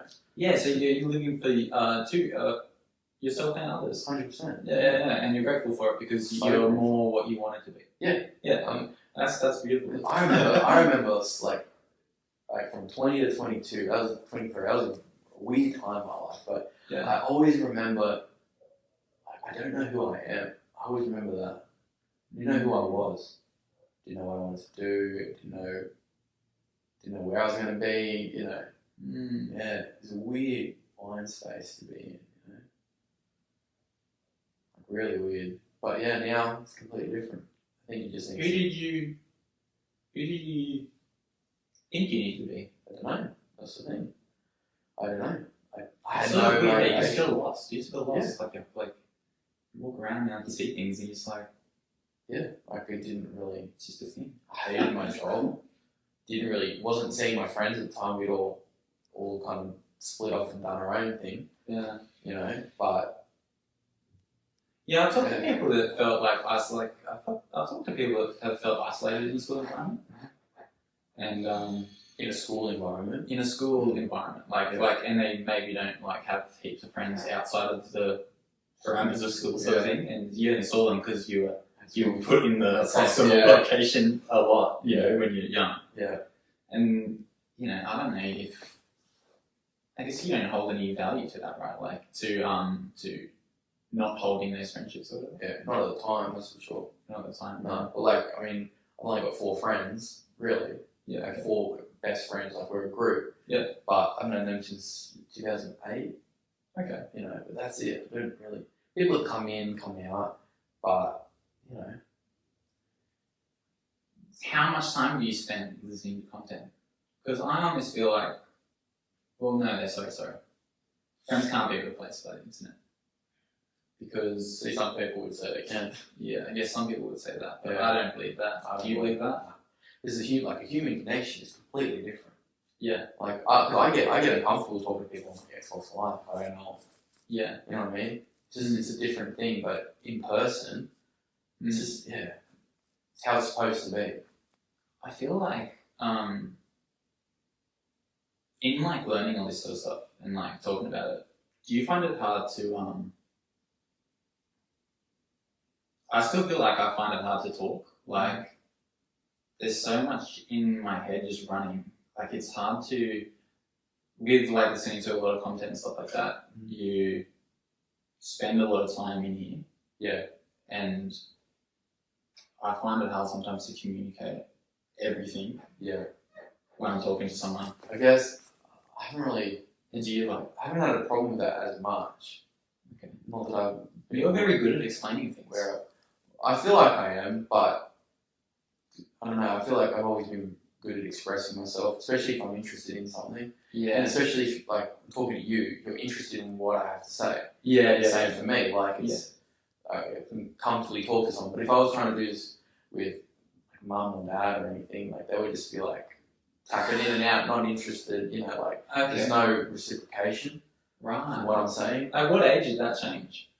Where there was no like reciprocation? Is it just when you started learning things that they didn't know? Well, yeah. I mean, I guess so. Yeah. It was like a one-way. Talking about things. This is what it is, Mum and Dad. Talking about this is what like, it is.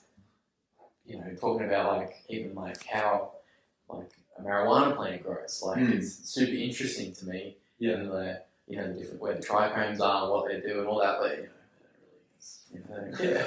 If I talk to you about that, you'd be like, oh, that's. I'm like, oh. Or like my mate, you'd be like, oh, that's cool, and then how does it go from there with the females and the males and all that? Like just I think it's who you're talking to for sure. Do you ever put the internet, or do you ever put? Is it just like anything you need to learn now? That's your first go-to, like a particular topic or something. It could be a topic, or it could be a skill, or it could be if you like required to build something. Or it's funny, I never actively seek anything out, really ever. Oh, what do you mean? Like I don't really like.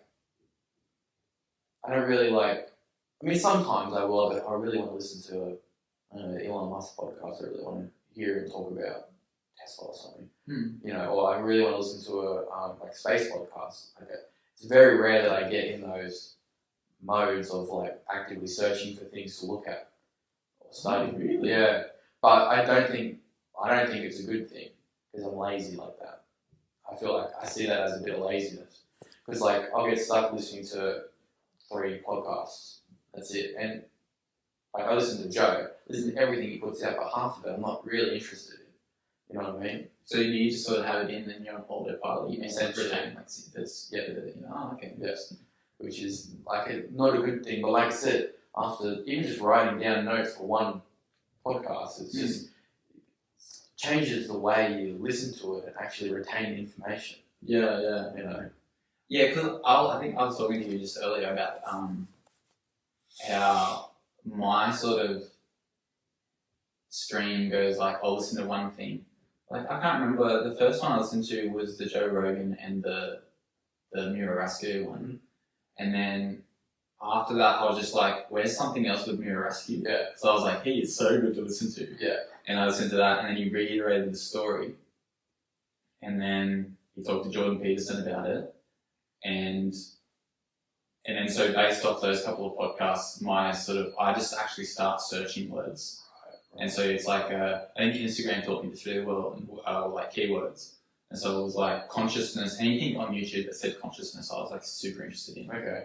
Because even if you strip it right back to just like you being in your head and doing whatever you're doing, it's like, well, I guess I'm in that weird thing that you struggle with. Well, is that the only thing that exists? Yeah. Is this? Yeah. This? Yeah. And then the whole free will thing came into it as well, which I'm just sort of stumbled upon. Yeah. Well, so I've only heard a little bit about that, like free will and that. Do we have free will? Like, is that a fair enough question to ask? I mean, I think it's a good question, but whether you can answer it or not, I don't know, man. Because what is what free he will? saying? Well, What is free will? What is it? Is it? I always thought it was like free will is. I'll pick up this glass of water. Like I always thought that's what it was. Yeah. But it's almost like. And are you actually choosing to do that, or is it just meant to be? Oh, and he was saying like you're just to the mercy of your consciousness. Like you can't decide what your next thought is. You don't even know. So when he said that, I was like, what? Right now, Yeah. we don't even know what we're going to say next. I know. But it comes out. Yeah. That's how how- crazy is That's that? how quickly that computer system works. That is crazy, hey. Yeah. That did my head in. Yeah. And that's so true. It's true. You never think about. I mean, obviously, We can recall when we need to, if we think about it. But our life, it's just almost instantaneous. So you don't really have control there. If you think about it like that. If you don't know what you're going to say, that's not control, right? Because you're just a bunch of systems that's being taught. Yeah, so if I don't know what I'm going to say, how do I know what I'm going to pick up or interact with or talk to? Or That thought blows my mind. Yeah. That thought blows my mind. But what does that mean, but is that necessarily a bad thing? Or is it just the way natural, I don't know. it's naturally supposed to be? It's how it's supposed to be. You know That's what I mean? how it's supposed to be. Well, yeah. Because they ask these You're questions, supposed to wrestle with that your whole life. but is it supposed to be good or is it supposed to be bad? Or is it supposed to be just whatever? This sort of brings us to the Dionysus thing, right? Like, I'm just thinking of that now because he is the god. What is he the god of? He is the god of wine, festivity, and pleasure. And he has these potions that he teaches people how to make because he was a wine and a beer teacher. Did you hear this thing that he was? He would go around and teach new societies and new people how to make wine and ferment wine. And so this is the invention of a mind-altering substance in alcohol. Yeah. But they were using maybe other things like this ergot and stuff. Yeah. And so he was all about the learning and the having fun and playing and drinking and sort of and finding pleasure in your life. But then he was also, I feel like the other side of the coin was like you have an option to partake in what reality is and what consciousness is. I don't know if that's how you sort of.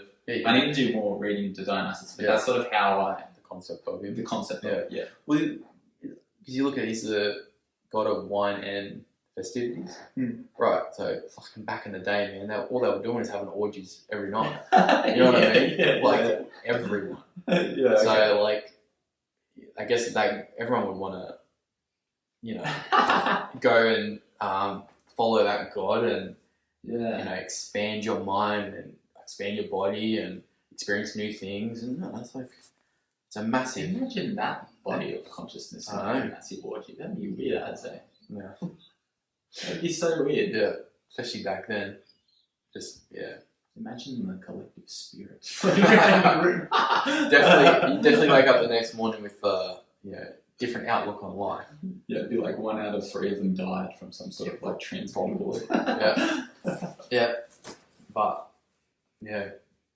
and so is Dionysus and his story symbolic of what was created after that in terms of the Bible and this Eleusis group of men that would drink get together and create the structures of society, and in that structures of society is religion and the idea of God. Well, is Dionysus directly carving the way for the God that we know today? I don't know.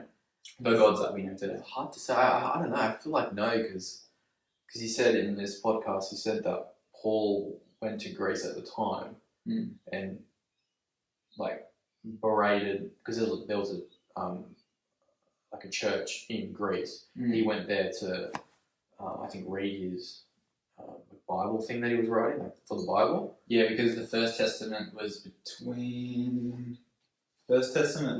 between the 1200 BC and 165 BC. Right.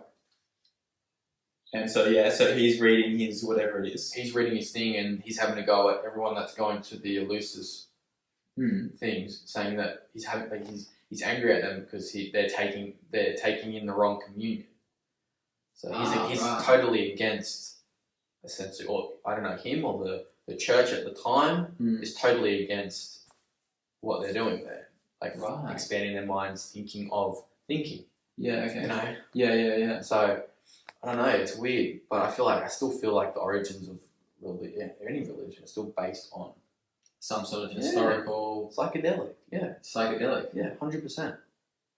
But I guess at that time, I guess they've already shifted into, no, this is what it is. What we're writing, this is what it is. I heard this thing the other day. It was India. They worship the cow, which produces the poo that the fungi grows in. Yeah, what do they call them? Worshipping an icon. Oh yeah. And so the icon then is fungi. Yeah. Because I can't remember what those mushrooms are called in a cow shit. They're like really They're the good ones. really strong. Yeah, really. These are strong. ones that Paul Stamets. Yeah, probably. Yeah. Really, really strong. So that makes You sense. should know the names of them. Oh, bro, I don't know. There's so many mushrooms. My mate Benny knows. Is that the red one with the white on it?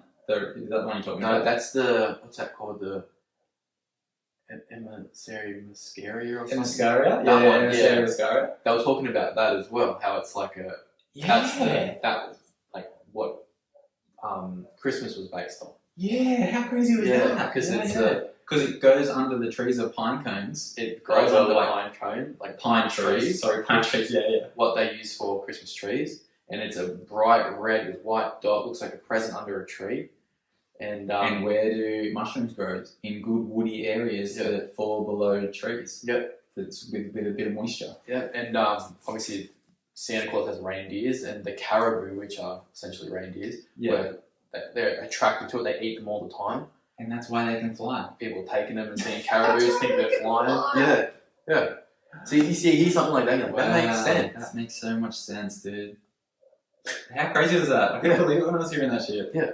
Like, is it true? I don't know, but it makes sense more than anything else. It does, doesn't it? It makes absolute sense. Yeah. And then, so what about that's what it was. They were talking about Disney and Fantasia. Oh, right. Have you seen Fantasia? No. I know what it is, but I've never seen it.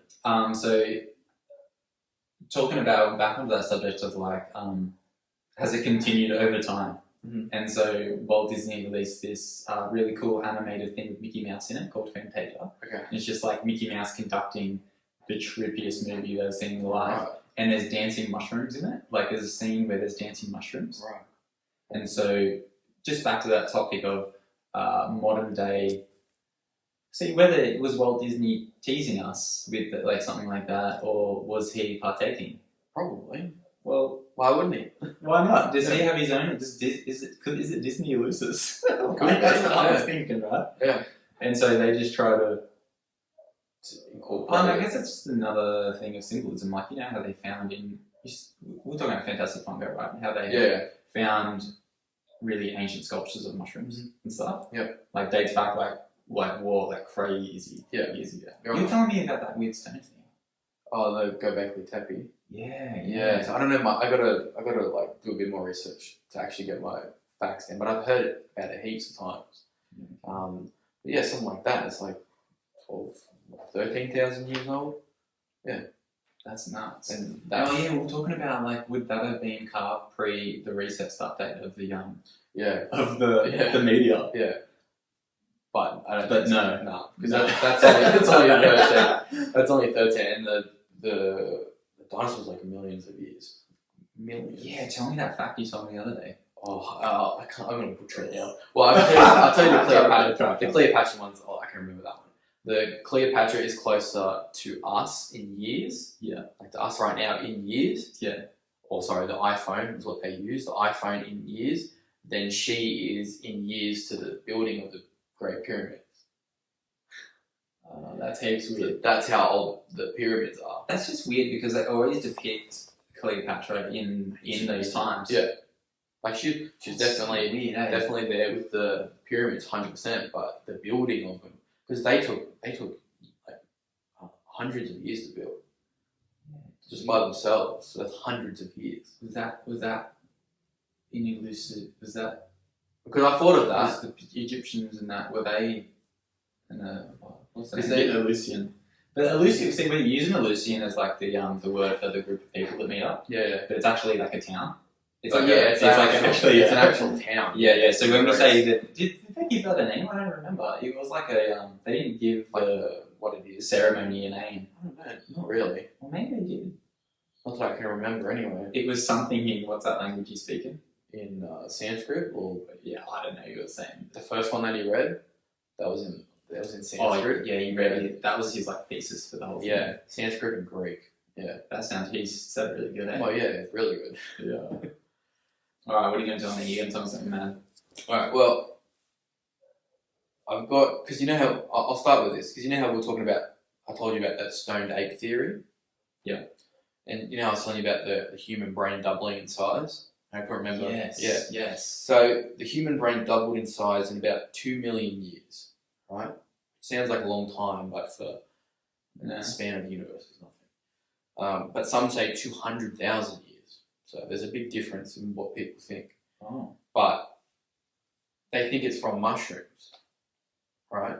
Right. Because mushrooms, they cause new neurons to fire, Yeah. and they form mushrooms form like creatine Yeah. in the brain, and it Okay. causes new pathways of knowledge to form and be made. So you can think of things because you get this crazy input of information. Like connect. Is that something that have to do with like connecting tissue? Yeah, I think so. So you've got all these new like pathways in your brain connecting, and then you're thinking of new things, and then if you're doing that over 2 million years, constantly, consistently from generations, and the brain is just growing. Yeah. Yeah, because you're working it out. You're firing all these neurons. You've got new pathways, and it gets bigger and bigger and bigger. Wow. So do you think that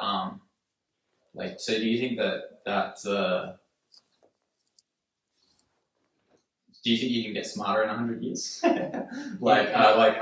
Your brain, physically, physiologically. It's like from one generation. Well, just in your life, like if you have exposure to more of it, you can. I think so. Evolve and because compared to my it's parents, taken so long. But that's the brain itself was say the brain was this big. It's literally doubled in size. Yeah, that's crazy. And the skull has to shift as well and grow out so slowly. So you're talking about transformation in the bone structure and the genetic makeup. So it's we're working so slow, we probably would never really. Well, because it's undeniable that it 100% happened. That it doubled in size over a period of time. And regardless of, unless it's a proper amount of time, millions, hundreds of millions. Time, bro. Yeah. The best time, right? If that didn't happen, we could be 100, 200 million years de-evolved. Yeah, right. So, and then they think that the mushrooms was the cause of it, which again makes sense. Yeah. It's a plausible, that's crazy. Solution, yeah.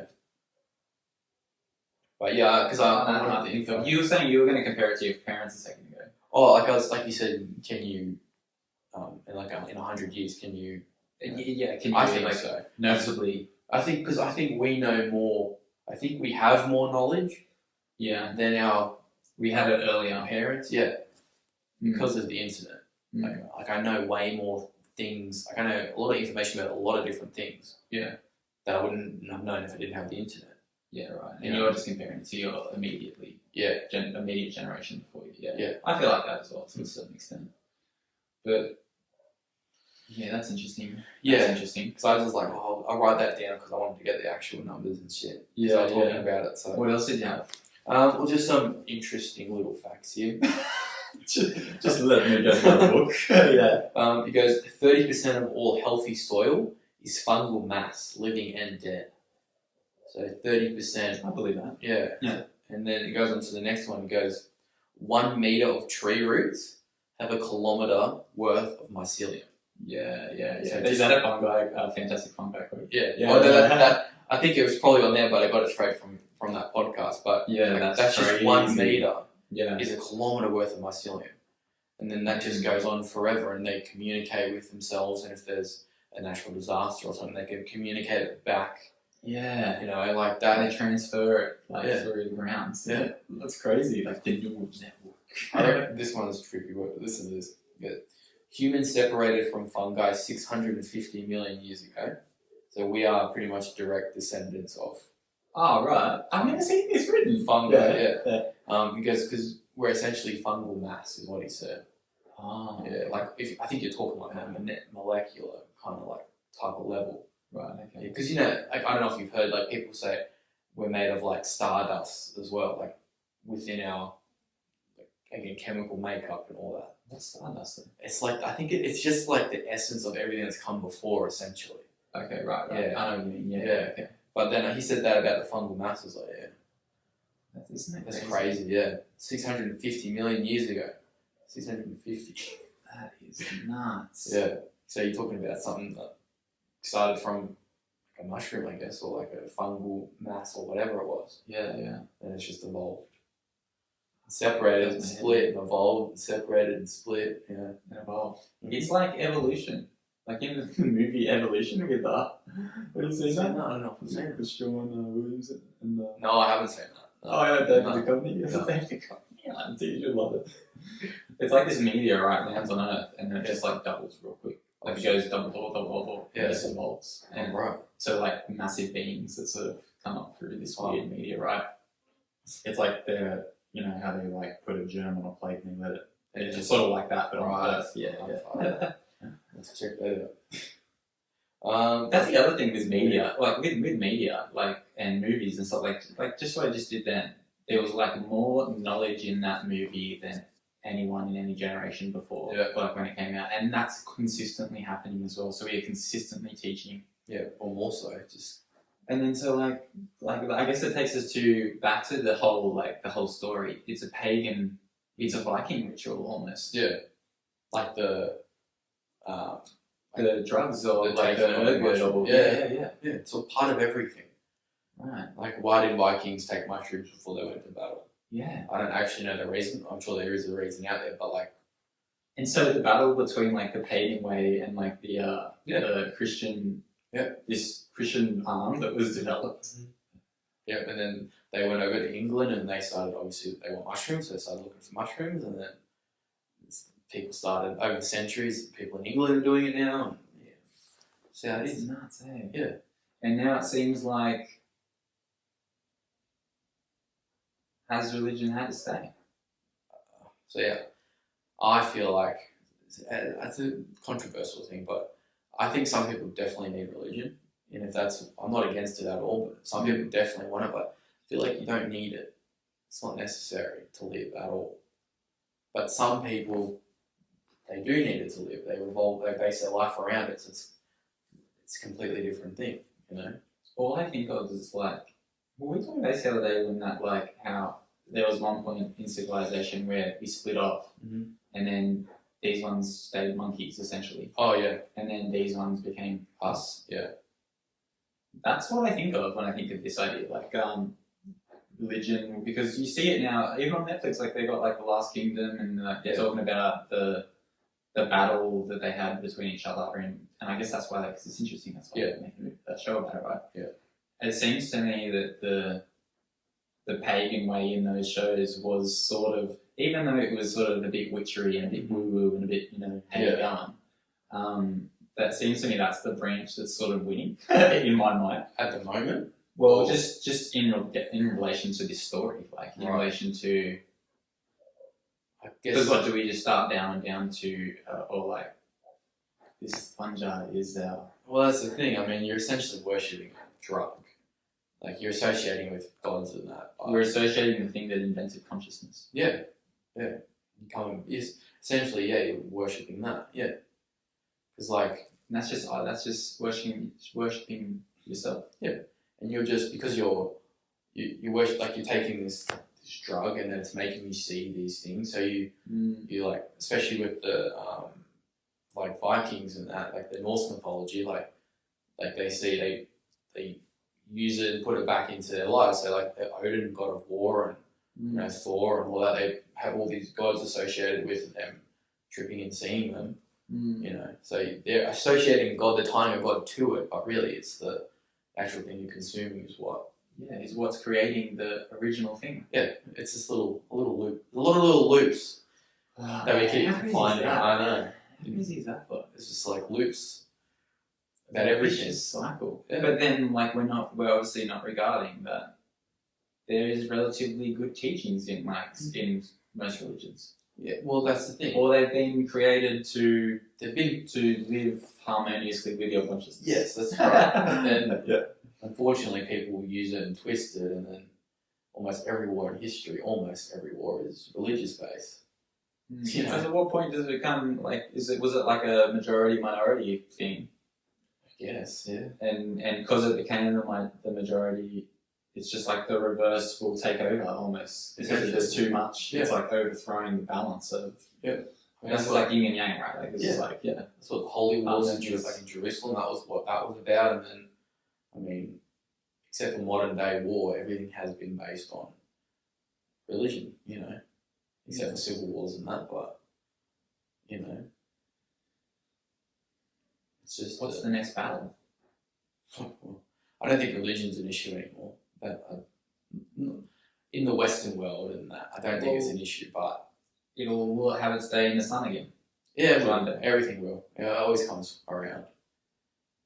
That's just how it goes. Because I was thinking, I was thinking about the other day. I was like, again, like you look at our parents, and then like my grandparents. They're both immigrants from Europe, like World War One, World War Two.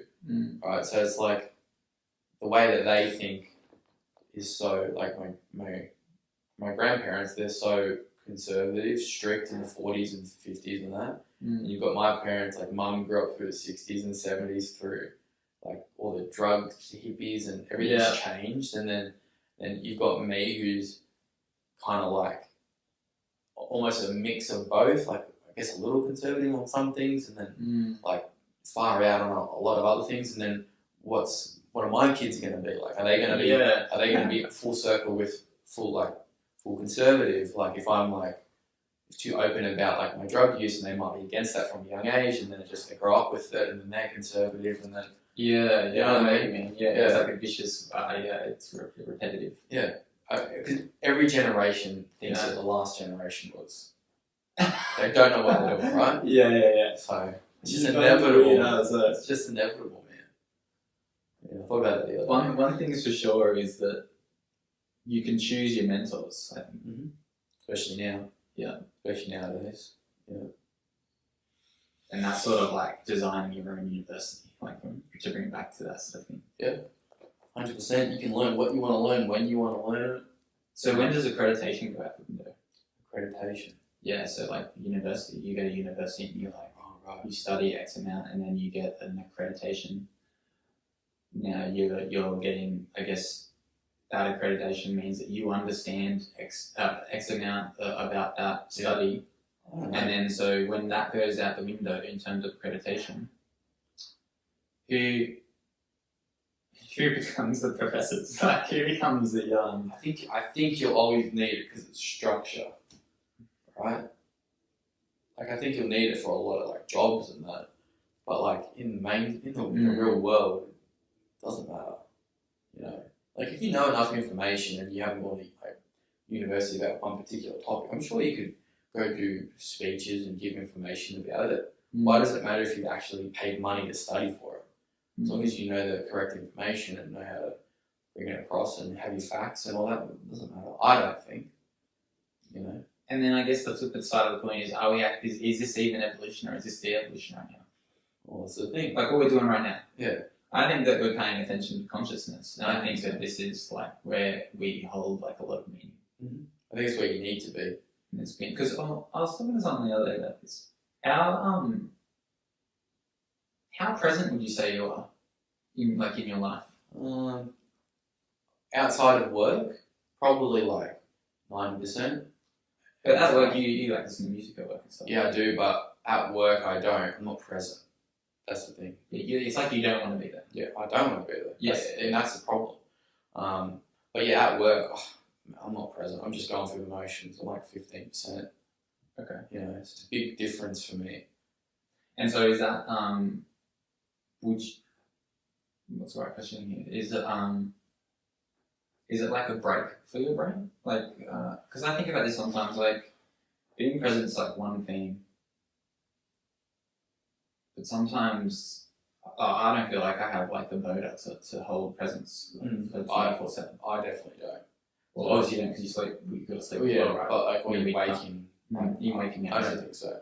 Because like, you know, goes back to me like not like I don't actively search for things. Mm. You know, so to me not, you know, being aware like I should use this time to, you know, find something out interesting, expand my mind, but I don't have that all the time. Yeah. Like when because I feel like I'll burn out too quickly on a topic. Because like you said, you listened to that first one and then you went for another one and then like another consciousness one. But I feel like I don't have that attention span. Yeah, it's more just like you hear the story and then you're on to the next. Yeah, because I'm interested in it and I might come back to it, like the mushroom stuff. Yeah. I don't want to bombard myself because I feel like I'll just burn myself out straight away. Right. Yeah. It's but like with the like that podcast there with the first one with Paul Stanley, I've listened to that like 5-6 times. Yeah, that's heaps interesting, that one. Yeah. And he talks about like his adventure up the tree and that. Oh, you've heard that story? That's amazing. That's an old one. I wrote it on my hand. 35 minutes. That's what it is. 35 minutes into that podcast is when he starts talking about it. His thing. Yeah. The most amazing. He says it so well, hey? Like the way he tells the story. Like you can imagine everything. Yeah. Yes. It's crazy because like he brought up like he used to stutter. And then he had that, and he cured him. He'd tell himself, you know, don't stutter, stop stuttering, all that. And then the next day, he became the god of his consciousness. Yeah. Is that what we're talking about? Yeah. Well, he created new neurons to fire. He was telling himself, you know, no more. Or did the psilocybin? All of it. The psilocybin. Oh, you're saying the psilocybin was in his was the trigger to the thought to the change. It made him be able to create new neurons, new little bridges. Yeah. With him saying, you know, I'm not stuttering anymore. Stop. Yeah. And those neurons, those bridges stay there. Yeah. And then he said when he drinks, he'll stutter a little bit because obviously you're a bit impaired. Yeah. So I think it's crazy, man. It's crazy. It's such a powerful thing, and it's natural. It's meant to be consumed. And I also find the more aware you are of the consciousness, better you become in harnessing it. Mm-hmm. Also feel more present. And you in turn feel more present because you're paying more attention. And so let's look at then the yin yang of this because it's meditation stuff, right? Like it's so weird because like, do you know many people, do you meditate? I used to a little bit when I did my yoga, but not consistent enough with it. Yeah. It's because I sort of feel like being aware is meditating. Yeah, it is. and so if you can go with me on that one, but then I meet some people that meditate and I guess they believe they're good at it and they tell me about it and I try to take it on board, but I find it. I don't know. I feel like I'm diverting from the attention or the awareness, or maybe it's the same thing. It's just going about it in two different ways, right? We've come to the term, like we've come to the realization that like we've come, you know, like we've accepted it. And we're at peace and everything is calm and you're in the moment. But they're sitting down, crossing their legs and forcing themselves to do it. It's just a different thing. So you might get a better result doing that because you get people that have like crazy orgasms and shit doing yoga and that. So you're forcing your mind into doing it, but I feel like it's the same thing almost. You want a clear head. Yeah. Which is what you get from doing that. Yeah. I don't know. That's a pretty clear head. You know. And I guess that chimes back into like the de-evolution like thing, or is it the actual you're doing that to avoid being chaotically aware? Maybe. To avoid. Yeah. To avoid. Like the yoga. Yeah. Yeah, maybe. I mean the meditation. Sorry. Yeah. Oh yeah. I guess they'll practice. Could be you take it either way. You take it. You've taken the breathe. You know. What's his name? I could never do it. Oh, Wim Hof. Wim Hof. Yeah. Could never do it consistently, but like the forcing myself because I know I'm forcing myself to do it. I'm too much like in my head, but I think that's why like you just come to it naturally and like think about it. Yeah, I think that's what you're supposed to do personally. Just think about it. Laura always shows me them before we get sleep, and she was showing me one night. It was this. It sounded like a he sounded like a guru sort of guy, Mm. like this sort of monk-like guru dude. Yeah. And whenever he said, he was like doing like a body scan sort of thing. And whenever he said body, he said body. Why? Feel your body. Is he Indian? Feel your body as you lie down on your bed. Feel your attention go to your leg. And I was just like, couldn't stop laughing at the body reference, Yeah. right? Like, feel the body. But yeah, I don't know. I wonder if that's like the opposite effect of that, like what we believe being present and conscious is like. It's just in a less intense environment, or like I don't know. Yeah, I know what you're saying. I don't know, it's one of those questions. I don't know. Take it either way. You know, it's all an interpretation, isn't it? There's That's crazy. There's some good ones on like dreaming and that. That's Can you do you think you can lucid dream? nah, I've never done it. No way. I wish I could. That'd be really cool, but Because it's sort of the art of your consciousness staying awake. Yeah. And traveling essentially. you're like running a little simulation in your head. Like it's like you're booting up a game essentially. Like you can just go and do what you want. You know. How do you learn that? You can learn it apparently, like with a lot of like training and that, but I don't know how you could. That's some Anakin Skywalker shit. Yeah. Where do I learn this type of force master? Yeah, he loves prequels. But yeah, I've never been able to do it. Have you? No. I've only just really I've heard about that idea like through certain people, but I've only really just started thinking about it since I heard that. Carl Ruck say it the thing, and then and so I started to think I was thinking about it for the last 2 nights. It was very, I don't know. I don't even know what I'm doing, you know. I'm just like lying down and I try to fall asleep. I'm trying to put my body to sleep, like stay awake. That's how I would explain it. Right, which is what you need to do, yeah. But I don't know how. You could have like a split in your brain where it can switch off everything except for your consciousness, I guess. Yeah. Like you are sleeping, but your consciousness is awake. Yeah. So your body's shut down, it's in recovery mode, but And then where do you go? just kind of turn off for a bit. Do you go to a different point in time, or do you become a different sort of entity that floats around reality? Maybe. Because you float around other people's. Maybe that's what dreams are, yeah. Because they don't even know what dreams are. They don't know what they are, you know. So. Or is the dream realm just something that you construct based off the things you know? I think so. Because I think your brain is it's a crazy computer that's got untapped potential. It's only use 10%. 10% is pretty crazy, so could you imagine what 50% is? You know? And is that what the Eleusis provides? Maybe. The extra space.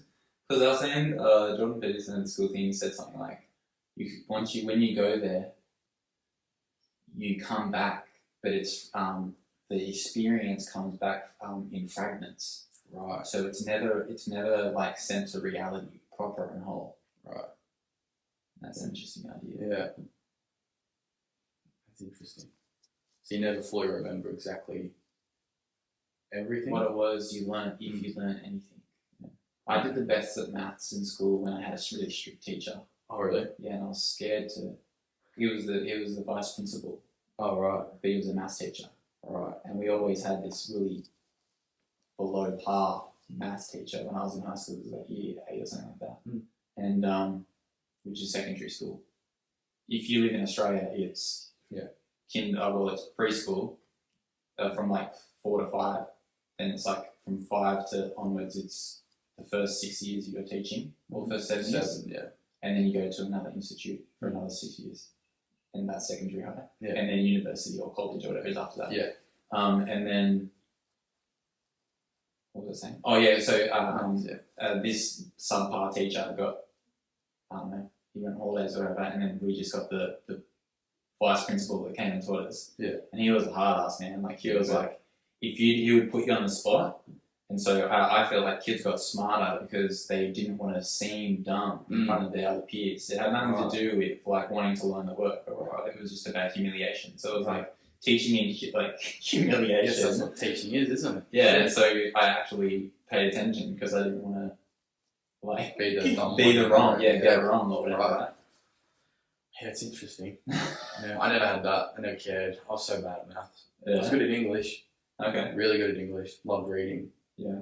But I hated maths. Do you still read? Yeah, I try to. Yeah. I have time, but rarely make time. Yeah. Usually reading just Stephen King's. I've got, I'm like in the middle of 2 of his books. I'll see you into like fiction. Oh, okay. Yeah. I bought the Graham Hancock one, the American Fall. Oh, yeah. Yeah. I tried reading that. It's hard. It's different. It's very sciencey. Okay. Yeah, it's hard to kind of follow. Yeah. But that's why a podcast is better. Because actually explain it. Yeah, to it's almost like I understand things way better through my ears. Yeah. Even some visuals, like seeing things, you know. Yeah. Like pottery and that, like just seeing it, like, okay. Yeah, when they flash it up, it really gives you a cue as to what it looks like, sort of thing. Yeah. That's what Because there was a kid, not a kid, he's my age, he used to work at Woolies. AJ, that was his name. He used to listen to Joe as well. And we would talk about it and that. And he was studying to be a teacher, like a high school teacher, I think. Oh, okay, yeah. And in that Paul Stamets one, he talks about the bees and how they're like declining at a rapid rate. And if all bees go extinct, then pretty much all of our food will go with it. Right. Yeah, and he used that in one of his classes that he did. Oh, so right. I was like, how they can use fungi to prevent the death of bees? No, it's just bees itself, nothing to do with the fungi. I don't think. Just the bees, and how important they are. Yeah, but he took that clip and he used it in his class. So instead of him trying to explain it, he just clipped it, showed him that. Right. You've got images. You've got an expert talking about exactly what information they've found. Yeah. It's like such a good medium to use for school. Wish we had that when I was at school. Yeah, we can just watch it and the teachers actually can teach on the videos. Not to say that we didn't have good teachers, essentially, but some teachers were like, some did. It's a job. Didn't even know. Yeah, it's a job, right? Yeah. It's a job. Yeah. And plus, pretty much 95% of kids don't want to be at school, so that doesn't help. You're just pushing shit uphill as a teacher, essentially. Yeah, trying to teach someone who doesn't want to learn, doesn't want to be there. You know, but because like in science, like if we had anything on space, like an assignment or something, I never would have thought to go look at YouTube. Yeah. When I was at school. Well, yeah, we didn't have that. Yeah. You always have to go to Wikipedia and like copy the information there, and you know, you're not learning anything. Yeah. You know, but if you had to watch a video, like I gotta write down notes about this. Cool.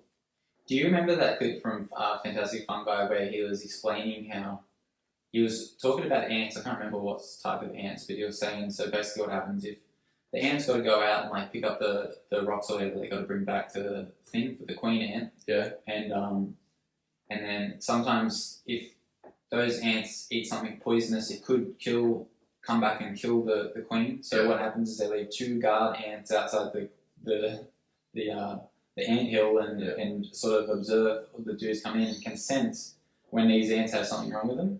And so then as the soldier ants have to kill those ants, and then they die generally because they get the same toxic from it. Yeah.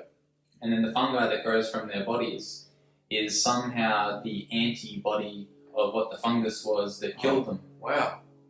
Or it was something along those sorts of lines, and I was like, that's incredible. That is cool.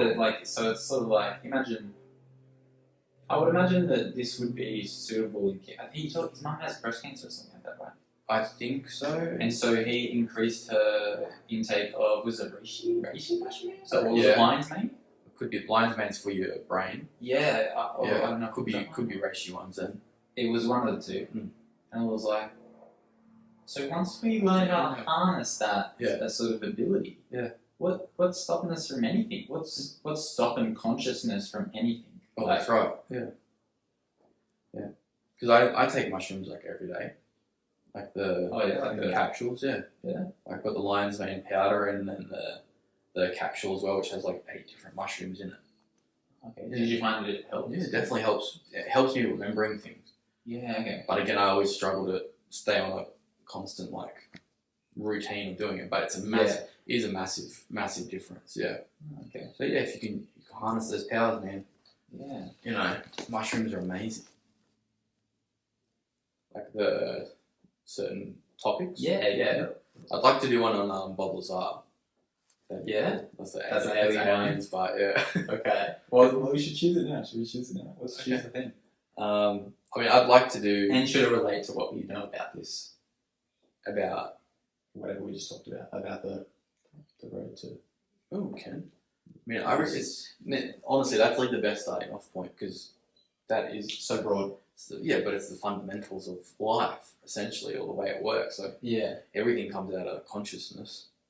Like everything from the evolution of humans and mushrooms and Yeah. Yeah, that's right. That's right. Yeah. yeah. But I'd like to do Alien, but honestly, man, I'm easy because I just Aliens. feel like it's just he himself is interesting. Okay. Whether he's telling the truth or not, because there's heaps of abduction podcasts out there. Yeah. Like just on Joe, there's a few, but him and David Fravor, Tic Tac one. Because you listen to him and he seems legit, man. His story was pretty amazing about seeing that Tic Tac and it just going off like some crazy. Because the way he talks, he doesn't seem rattled. He doesn't seem like he seems 100% genuine. But you hear Bobby's like so nervous and. How many times have you seen something and just couldn't be able to explain it? Like, is it often? One. I've seen one thing. What was it? One thing. What was it? Oh, I finished work one night. This is like a year or two ago. Finished work and I was just out, standing by the car, talking to another team member. Mm. And we were just talking like you and I are. And then out of nowhere, this bright orange, flash in the sky. Really? Yeah, because she was facing me and I was looked like this way. Yeah. And it was right there. It was this massive orange ball of, it was gone in a second. When you see something fully but you don't see it really. It was like that. It just went straight through, but I saw the whole thing. It was weird. Could you relate it to any memories at all? Immediately? Were you like, oh, that looked like that? Never that seen memory. It was just an orange ball of light. It just went. Oh. And it was massive. It was huge. And didn't impact or anything. It just went. Didn't hear an impact. Didn't see an impact. Was it pointing up? It's gone down across. Oh, okay. Like this, that angle there. Yeah, right. Yeah, it was crazy. That's the one thing I've never been able to explain. Yeah, besides that. Outside of that. Yeah. Okay. What about you? Anything? Any lights in the sky? I've seen things whoosh in the sky, whether it's just stars. Yeah. But I guess I've seen nothing that really I had any rational thoughts that it was real. Right. No ghosts or anything? Nah. No. I would say I used to be scared of maybe ghosts or something. Yeah. But not anymore really. Yeah. I'm more scared of sharks now than anything. You're scared of real things. Things that you can really see. Yeah. Sharks scare the shit out of me. Yeah, I wouldn't go in the ocean. I'm not interested. Whatever. I'm just not interested, yeah. Yeah, fair enough. That's fucking annoying. Sand everywhere. The beach is a weird concept. I like it. I like the idea of it. I think actually going there, taking your shoes off, walking in the sand, getting wet, fucking flipping you got the best up. beaches in the world, and you're like, oh, I'm not interested, interested, man. Or walking in the hill steaks. Yeah. But honestly, I don't know, man. I'm happy to do whatever. I'm happy to learn about something new. Yeah, we might stumble onto something. Mm. I'm not opposed to doing UFOs. It's just I went down the fucking Tom DeLonge path. Yeah. He's legit. He sounded crazy when he came out originally, but he's kind of legit about what he's talking about now. Things are coming out from his company that are actually alright, that was real. Oh, from To the Stars. Mm. Yeah. So you're not really sure. You're like, oh, he's Is he just the boy that's I miss you. Don't wanna know. It's automatically dismissed just because of that. It's no, it doesn't. Yeah. It doesn't. No, but I love Blink 182. That's what people think. It's well, he's a rock star. Just stick to your lane, man. Are you a Blink fan? Nah, never got into him. Never got into punk. Nah. Except for Rage Against the Machine. You're a Rage fan. Love it. Yeah. But besides, wow. What's your favorite song? probably Calm Like a Bomb. Yeah, except the mad like wah bass in it. Yeah, that's fun to play. You were a fan of Matrix, right? Oh yeah, I haven't seen the new one, but The end scene when they play that song. yeah, at the first beginning of the first and he one. flies off. Yeah. Oh, dude, that's epic. Well, actually, let's just try to go with this last thing because I don't know if I actually translated it in my head properly, but with this whole story of Dionysus and that, let's put that into the Matrix. Okay. Like, so what are the levels? So who is the Oracle? Who is the Creator, the bearded man? Who are the agents? And who is Neo? But then who is the Trinity, which is Neo, Trinity, Morpheus, right? That's how they explain the movie, like in those sorts of 4 parallels, I guess.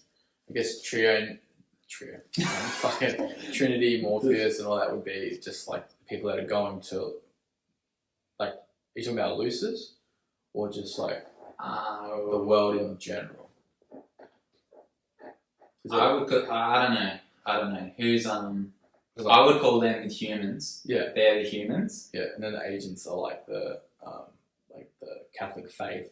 They're humans that get to go in and out of reality. Oh yeah. And the agents are the consciousness that's trying to take over. Okay. So it sort of comes across as a virus, Yeah. but it's inevitable that it's going to happen. Mm-hmm. The creator is a mushroom, or is fungi, right? Well, if you could like put a little token to that. Yeah. The creator is fungi. Yeah. And then the oracle is the new god, who is Dionysus. Yeah. So because they go to them for information, essentially. Yes, Yeah, to keep digging, and it's always, I guess, you know how the oracle's quite philosophical, or like quite like you have to make a choice. Yeah. Like it's you. It's never really telling you anything. As humans, you have to make a choice for yourself. Yeah. You know, it's giving you a bunch of information, and then you can do with it what you want. Yeah. Yeah. What do you think of that? That's trippy. It works, 100%. I like it. And I guess it brings us back to, was the media one of the reset points? Yeah, why not? Things changed, Yeah. Yeah. The way information comes out changes, so yeah. Oh, you mean you say the media or media? No, the media or the reset button. 100%, yeah. Because you know when the beta dude comes on and he goes, "This is the 3rd version," or "This is the XML version." Yeah. Yeah. What version are we in? Who knows, man? Honestly, who knows? What version? Could be the 100th version. Could be the 1st version. Could be the 1st version in the universe. Yeah. Who knows? It's crazy. That's crazy to think about. You can't. Just on Earth, you don't know how many versions, and let alone in the whole universe. Yeah, that's right, yeah. Or the solar systems, yeah. Like even Mars. Mars has water on it millions of years ago. So who's to say that wasn't something there? Millions of years ago. Billions of years ago. Doing a space potty would be crazy. Yeah, 100%. That'd be good. Yeah, actually. you're Like Brian Cox or something. His podcasts are always really good. Oh, Brian Cox. Yeah. Who was the other one? He talks about physics more. Sean. Oh, I was going to say Carroll. Sean Carroll. Sean. Yeah. Sean Carroll. Yeah, he's good as well. Yeah. Yeah, we can do that. That'd be cool. Yeah, quantum. Because that shit's trippy. That is. Yeah. Well, and it's weird because like some of the things that they come up with is like you have to still decide for yourself what you think. There's no definitive answer about certain things. About and experiments and that. Yeah. Oh, yeah. Too many things. All in good time. That's it. Let's call it. That was it. That was good, man. That was good.